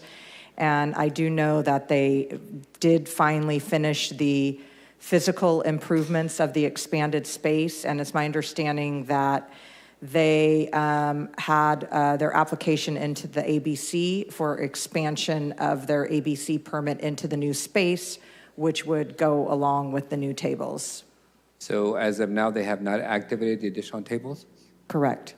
When did we make that approval of granting them the additional tables? Oh my gosh, 2 years ago? I remember they wrote a really nice article that we were anti-business, and I think they referenced Member Maxwell as the most anti-business politician in town, because without those additional tables that they were guaranteeing $1 million of revenue the next month, it wouldn't be viable. So, City Attorney, can you get back to us on whether the council has the authority to crawl back those tables since the revenue has not come to fruition? Then your assumptions around your revenues, did you bake in the assumption that we're going to increase water and sewer rates? This is only the general fund. Correct, but there's indirect benefit to a general fund, No. right? No. Intra-governmental? So, oh, you mean as far as, maybe like the Parks Department paying a water bill? Is that what you mean? Every department pays water bill, sewer bill.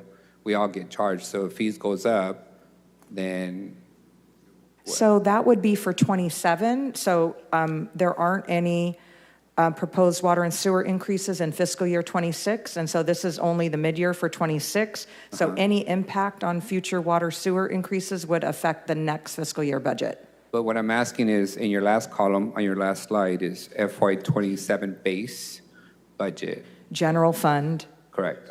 Oh, no, it's not.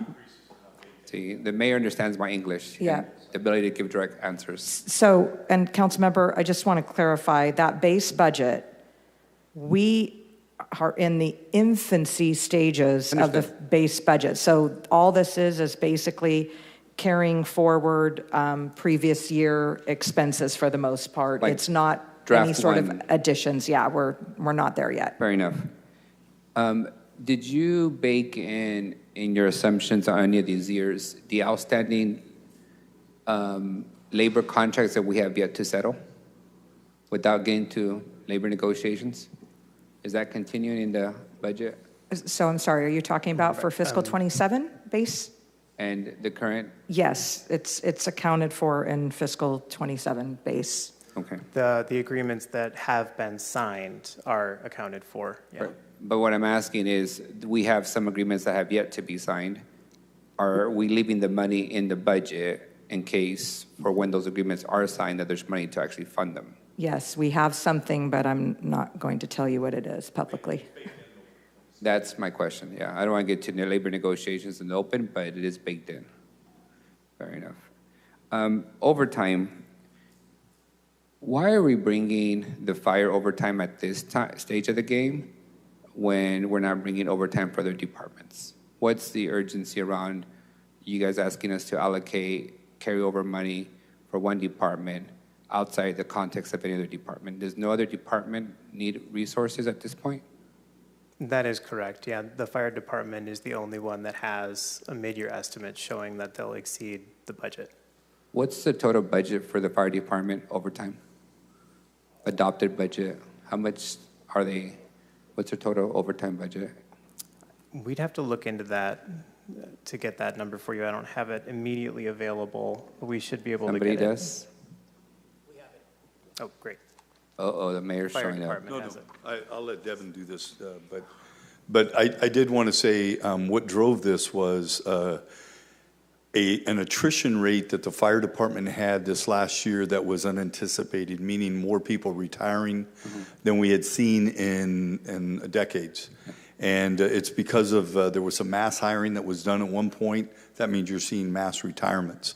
As a result of that, I think in the fire department, whenever there is a vacancy, it causes overtime, right, to fill the rigs. And so we're put in a position, number one is, do you continue to pay overtime or do you put on a drill school? And so part of this is to have an additional drill school. We already have one. This will provide a second drill school, and we'll pay for about half of it for the second one. So I'll let yes, Devin, if you want to come up and talk about the details of that. And if you could answer this question, I recognize the basic math that vacancies result in overtime, but vacancies also result in budget savings. So how much of this can be attributed to a higher vacancy rate versus you guys running through your overtime budget? What is your total overtime budget for the fiscal year?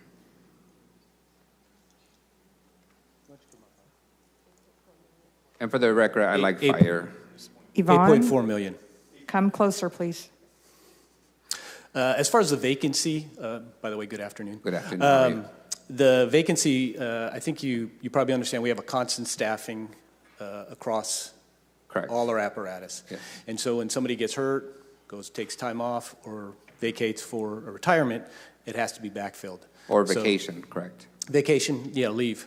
So it has to be backfilled. So the current issue that we're in, the $1 million attrition, like the mayor mentioned, we can't achieve that based on the fact that we have a constant staffing across the board. The only way we can do that is by shutting down rigs and reducing service. The other thing too, the drill school costs, like the mayor mentioned, the $400,000 is to add additional personnel to absorb some of those overtime costs. I remember at one time, and the city manager could correct me, but the fire overtime budget was around $10 million. Wasn't it that high at one time? Because I remember we were debating the SAFER grant, and the promise at that time from staff was if you hire more firefighters, our overtime expenditures will go down, so please hire dozens of new firefighters. And I've seen the opposite since I've been sitting here for 7 years. I've seen your overtime budget grow, not go down as promised. Can you make sense of, was that just a false presentation that hiring more firefighters would reduce overtime obligations year over year? I can't speak to what you were told previously, so I'm not sure exactly how it was But shared. is the theory solid that hiring more firefighter positions would reduce overtime commitments? Because I've seen the opposite. So it depends is the answer. First, Yvonne, can you talk to us about what the overtime budget was in 21 with the consecutive years of what fire's overtime budget? I do know that we were structurally underfunded in the fire department. So what was the fire department's budget? Right now, it's 8.4 million in overtime. I'd have to go grab those numbers real quick. In general terms, was it 4? Was it? It was 7-ish? lower. It's been low. Our actuals have been around 9, 10, 11 million each year, but our budget was always 4, 5, 6 million. So let me ask you this, and if we know that our average expenditure of overtime is between 7 and 10, why are we artificially saying the budget at 4? It's because any given year, you're going to probably anticipate vacancies. And so your salary savings and benefits from those vacancies should offset that overtime. And so that's where the depends comes in. So we had done a lot of analysis when we came to you, I think it was in fiscal 22, there's always been a line item plugged in to the fire department budget for overtime. It was a random number. Every single year at this time, there was an AAR that was brought, usually for far in excess of what this AAR is. It could be anywhere from 4, 5, 6, 7 million. So we went through an exercise a couple years ago to try and figure out what should the fire department overtime budget be. And we did an analysis based on the staffing, based on the amount of time, leave time that's afforded, and what's the average time that each firefighter takes off where there has to be a backfill.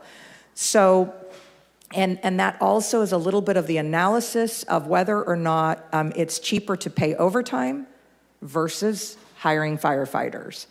And to the contrary, we had heard that it was cheaper to pay overtime than hire firefighters. One of the reasons for hiring additional firefighters also had to do with a lot of firefighter fatigue, because we had grown as a city tremendously and then not added firefighters. So we go through this analysis. And generally speaking, when you look at the money, it is cheaper to pay overtime than to hire firefighters, except what we're encountering in the fire department now is something that we haven't encountered in the past, which is we are up to, as of today, 50 vacancies. When we put this mid-year budget together, we were at 47. So it becomes sort of the law of diminishing returns, where we have so many vacancies that we have people at the higher ends of the pay scale that are backfilling, being paid overtime for an entry-level firefighter job. And so the salary savings for a firefighter do not cover the cost of, say, a captain or a specialist backfilling that overtime. So we are at the point of needing to hire additional firefighters, and we need to fill the relief pool. Within our labor contract, we have a relief pool that helps provide additional staffing when there are the daily absences. That relief pool has been entirely eaten by just minimum daily staffing. So right now, in the coming couple weeks, we're going to be graduating a drill school of what's going to graduate? 15. Yeah, 15. Once again, we're at 50 vacancies, and the second part of this is we have to begin another drill school immediately because our attrition is far outpacing our ability to hire. So this is fiscal. Yeah, thank you for that thorough explained it. explanation. Yes, you're welcome. Given your experience, are you anticipating the same level of attrition next year? And should we anticipate more positions in the upcoming budget to address that, or are you going to assume the attrition rate of the previous year? I would assume you're going to see attrition rates similar or higher the next few years. Back in when I first got hired in 2002, they hired I think we did 2 to 3 drill schools a year for multiple years just to make up for the same situation we're currently in. Yeah. So all those people are coming up to so we're in the cycle age. of retirement. Yeah, and so the chief is planning, and his goal is to do smaller drill schools going forward after we get through this bulk, and it just every year we're going to be hiring, certain numbers to avoid this mass retirement. Thank you for allowing me to kick the tires on the overtime conversation. I appreciate it. City Manager, I didn't see any overtime, and I think the $10 million number I had was around police. It might have been police overtime. But where are we at with overtime in general with police? Because I don't see them on asking for more mid-year funds. Any update on what is the situation with police, or are we going to get a request next week? No, you won't have a request. You won't have a request for additional appropriations for the police department. They are going to be cutting it close this year. They've had to spend a lot of additional unanticipated overtime in the Tower District keeping the peace. holding shifts over nearly every Friday, Saturday night for at least 2 hours, which has been very costly. But within the police department, because their budget is so large, if they do tip the scale on overtime, they have some other spots. But we should hopefully come in just at or just a little bit over. They will not need additional appropriations authority to make it through the fiscal year as we stand today, unless some serious event happens that. Remind me, what's the overtime budget for the police department? Current overtime is $5 million. No. 3.3 or 5? Hold on. You guys need to come to the microphone when you're talking, please. Hold on. Is that right, Ed?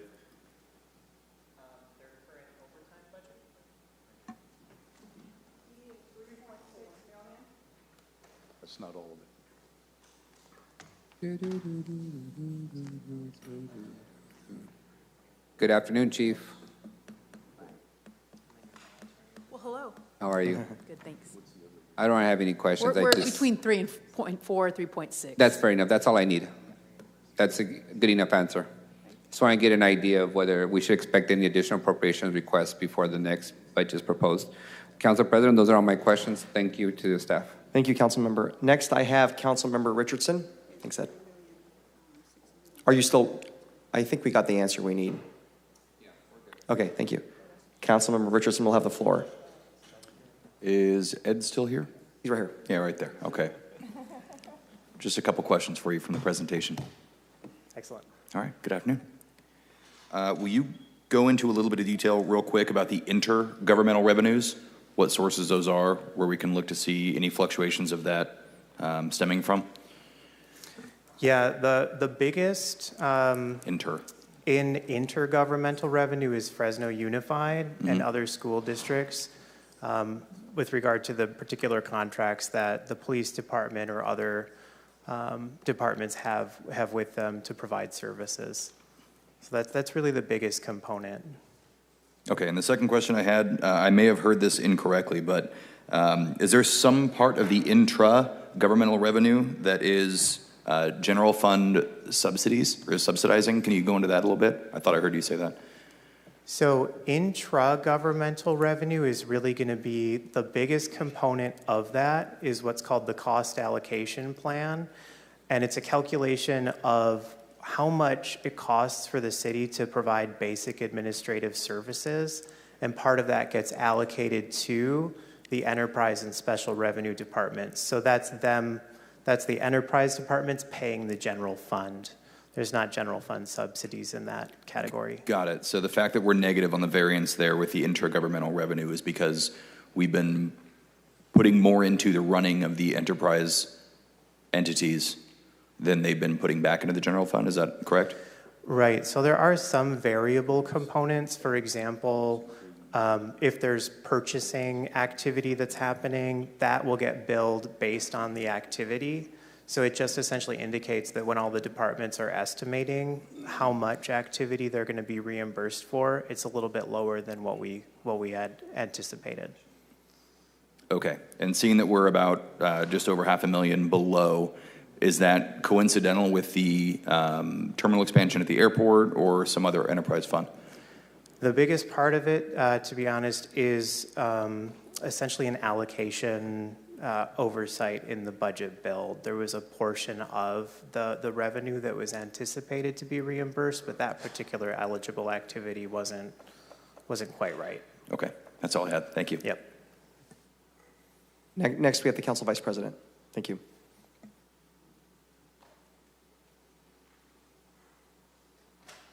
Yeah, thanks, Council Presidents. Appreciate the presentation, Edward. Very thorough. I think we're seeing the same trend that we've been seeing the last several years. We have, I think, more revenue. The revenue's increased, correct, according to the presentation? That's correct. Yeah. So as I've told the public, tell folks at the town halls, our situation's not that different from your average household or business where revenues are increasing. There is money. But our costs have outpaced and put us in this particular predicament. The deficit that you projected, at least today, is $24 million for next fiscal year. That's right, yep. 23 point, got it right here, 23.3 approximately. So last year I told you that would grow, and it certainly did, roughly to, I forget what the number was, I was almost on the head. What do we think this deficit will grow to between now and June 2027? I would struggle to speculate. Of course, the departments are really actively working on identifying their needs. Those will they'll undergo a really thorough review process. I know my office is already starting to go back and forth with a lot of the departments to make sure that, you know, the individual nuances of each and every request are fully analyzed. But it's really hard to say at this point. Okay. Well, I mean, probably at least 50% increase, probably. I think last year, Councilmember, when we were here a year ago, we were in a very similar situation around this 20-ish million. It almost doubled. And I think by the time when we started working on the budget and started loading expenses as part of the budget build, we grew to 50.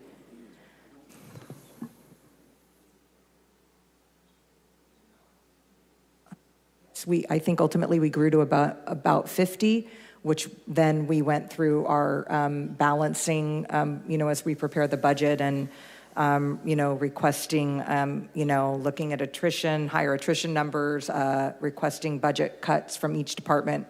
We've already put that call out to departments, and, this is going to be the third year in a row we've requested cut plans from departments. So I would beg to say that probably the low-hanging fruit is gone. So, frankly, I have to say, not looking forward to the type of cuts that are going to be coming from departments, because they don't have a lot of options left. And I think, it's going to be a very difficult process. Oh, Mayor, I'm sorry, I didn't see you step up there. Go ahead. Yeah, I was just going to say, I think the difference between this year and last year was when we had department meetings last year is when we really learned about so many of the contractual obligations that we had for software and a number of other things. And it was at that time that we added to our deficit. This year, I think the budget office has done a really good job of anticipating what those might be based on input from the departments. So I don't think it's going to grow as much. And this budget also includes the 6.18% attrition for anticipated vacancies for the departments. And as you heard the city manager say, also asking departments for a 5% budget cut, which I have no idea how they would ever come up with 5% based on the fact we've cut so much in the last 2 years. So yeah, so we have more accurate accounting, and then to the best of your knowledge, we've gone these last several fiscal years, and we generally, I think, have spared extremely large service impacts. I wouldn't be surprised if we don't somehow get to the 35 mark. I'm not sure. That's my guess. It's about a 50% increase. That's my. Well, yeah. You get hopefully not, but and then as you know, that's before council motions. Always. Actually, Mayor, while you're up here, do you have any more magic tricks up the sleeve here for helping to alleviate, or is that all built in already? Well, I think part of the prior year magic tricks were two things. Number one was American Rescue Funds. Those will not be available during this fiscal year because all of those funds have to be spent by the end of this year, December. So we won't be able to count on them. And then secondly was some shifts that we did in the past with Measure P, and that's going to be a challenge this year too. But as you know, we will continue to be as creative as we possibly can. We also went out and increased our revenue at one point through our Airbnb, getting a hotel tax. That increased our annual revenue by about $1 million. So we'll continue to look at ways to increase, but I honestly think we're gonna have to increase our attrition rates in order to make the budget balance. Yeah, and to that point, I mean, whether it's anyone on the council or whether it's your office, if you do have any kind of short-term ideas for increasing revenue that we could put into play now to help alleviate later, I think every bit will help at this point, given what potential service impacts we may see. Yep, for sure. Thank you. Lastly, I did want to clarify the EIFD dollars that I think it was about $1 million and change. What was that exact number, Edward, on the EIFD? In fiscal year 2026, the estimated transfer is about $1 million. 1.060. Yeah, 1.060. Yeah. So even though the mayor made it sound like a bad thing, it's a really good thing. It's a really good thing. So the EIFD, those dollars have been, ever since we passed the baseline EIFD a few years back, we've been pulling that revenue. It's getting to become a larger number because the more our property values grow and the property taxes grow, the larger that increment portion will grow. So I know we've been seeing the number get larger and larger, and every fiscal year it's going to get bigger and bigger. That's the point. But it grows with the property value growth, and it's working. And those are dollars that are not siphoned away to a black hole. They're going to be spent and utilized within the EIFD boundary of downtown and Blackstone. So, and that was the intention. The intention was, even when things get tough around here, that we were not going to turn our back on investing in intercity Fresno. And so I will get a bond out. So in addition to this spending that we end up doing in FY27, the EIFD, I'll make sure, is the chair of that Public Financing Authority, that will probably put another $7 to $9 million in circulation through bond dollars of investment in our community. So while that's not accounted for here, you can't account for it at this point because it's not yet generated and not part of the general fund. That is more spending that will occur. Just FYI to the public, the EIFD money is a good thing. We're trading in $1 million for $7 to $9 million of spending that will materialize this coming fiscal year. That'll be for me, Council President. Thank you, Council Vice President. Any other council members have any questions for staff? I do have a few questions when it comes to the revenue side. We can go to slide 3, I suppose. I just want to know, in terms of revenue, where on that revenue does it show the $1 million we get every year from our card room, which is Club One Casino? Would that be under? It's in other taxes and fees. Okay. So right now, for the actuals for 2025, we get $7.4 million, other taxes and fees. Now, my understanding is there is a state law that either was passed or is being passed where card rooms in cities like Fresno will no longer be allowed to have blackjack. Is that correct? That's my understanding, okay. Yes. So that's going to be a big hit for us. Club One creates a lot of jobs. It's created a lot of revenue for our community.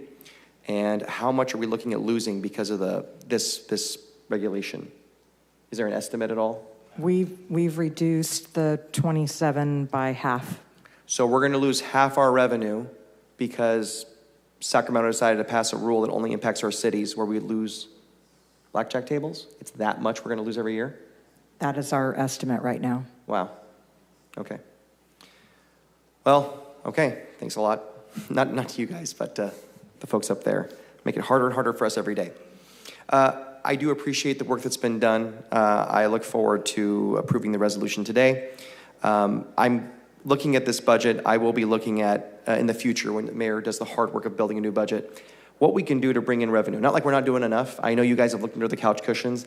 Maybe there's things we can do to shore up revenue from cannabis or other areas, stop some of the illegal activity that's been happening to help secure the businesses that are, I can't believe I'm the one saying that, but secure the cannabis businesses that are here now to make sure they can retain their share of the market, not lose it out to the black market. So thank you all very much. If there's no other council members, I'll make a motion to, go ahead. Oh, okay, good times. What we're gonna do is, we need to go wrangle up a couple of council members.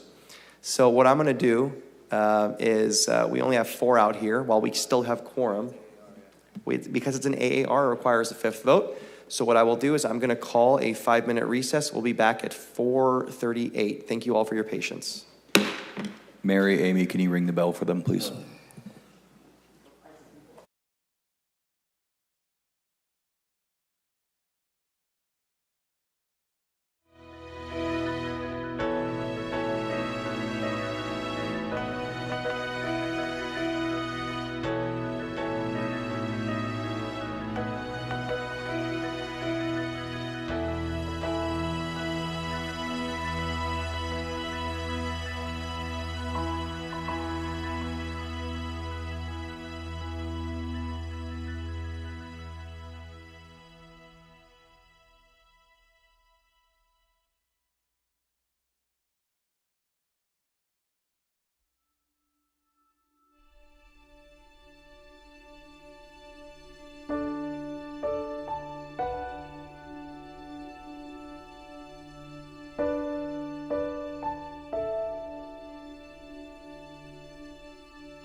wanted, but we're going to get back our meeting. Thank you all for being patient. So we are at 4:41 now. I'm going to open this item up 3A to public comment. Come on, department directors. No, I'm kidding. We're going to open 3A up to public comment. Is there anyone from the public wishing to comment on item 3A on today's agenda? If you want to comment, come forward. You'll have 3 minutes. Is there someone in the back? Oh, I guess not. We have a good District 6 constituent here, but I think she's going to sit down today. Okay. Well, with that, we're going to end public comment on this item and bring it back to the council. I make a motion to approve the resolution and the AAR. Second. AAR. Can we do that as one motion? Yes. Okay. There's been a motion. There's been a second by Councilmember Perea. I apologize. I heard her first. Annalisa was. Okay. Any further discussion from the council or any comments? Any opposition? There being none, this item passes 5-0 with 2 absences. Thank you, council. Thank you, council. Thank you, staff. We've already covered unscheduled. Can I just really quickly say thank you before everybody skedaddles out of here? Yep. So thank you, everybody, for your work thus far in mid-year. On to the next fiscal year, right? I know it seems like we're in perpetual budget cycle, but we'll get through it, I promise you. So thank you all for being here today. Appreciate everybody's efforts. Certainly Ruthie, Santino, Ed, and the budget team and all of the department staff. We appreciate you. Thank you. Yeah. Thank you all very much, directors. We've already taken unscheduled communication today. So the good news is we will adjourn our meeting in a moment. Before we do, I will take one privilege as a council president and say, usually when my dad watches these meetings, he falls asleep. So I brought him here today, and he hasn't fallen asleep yet. So we did a good job today. So good to see you, Dad. Yeah, okay. Thank you very much. Adjourned at 4:43.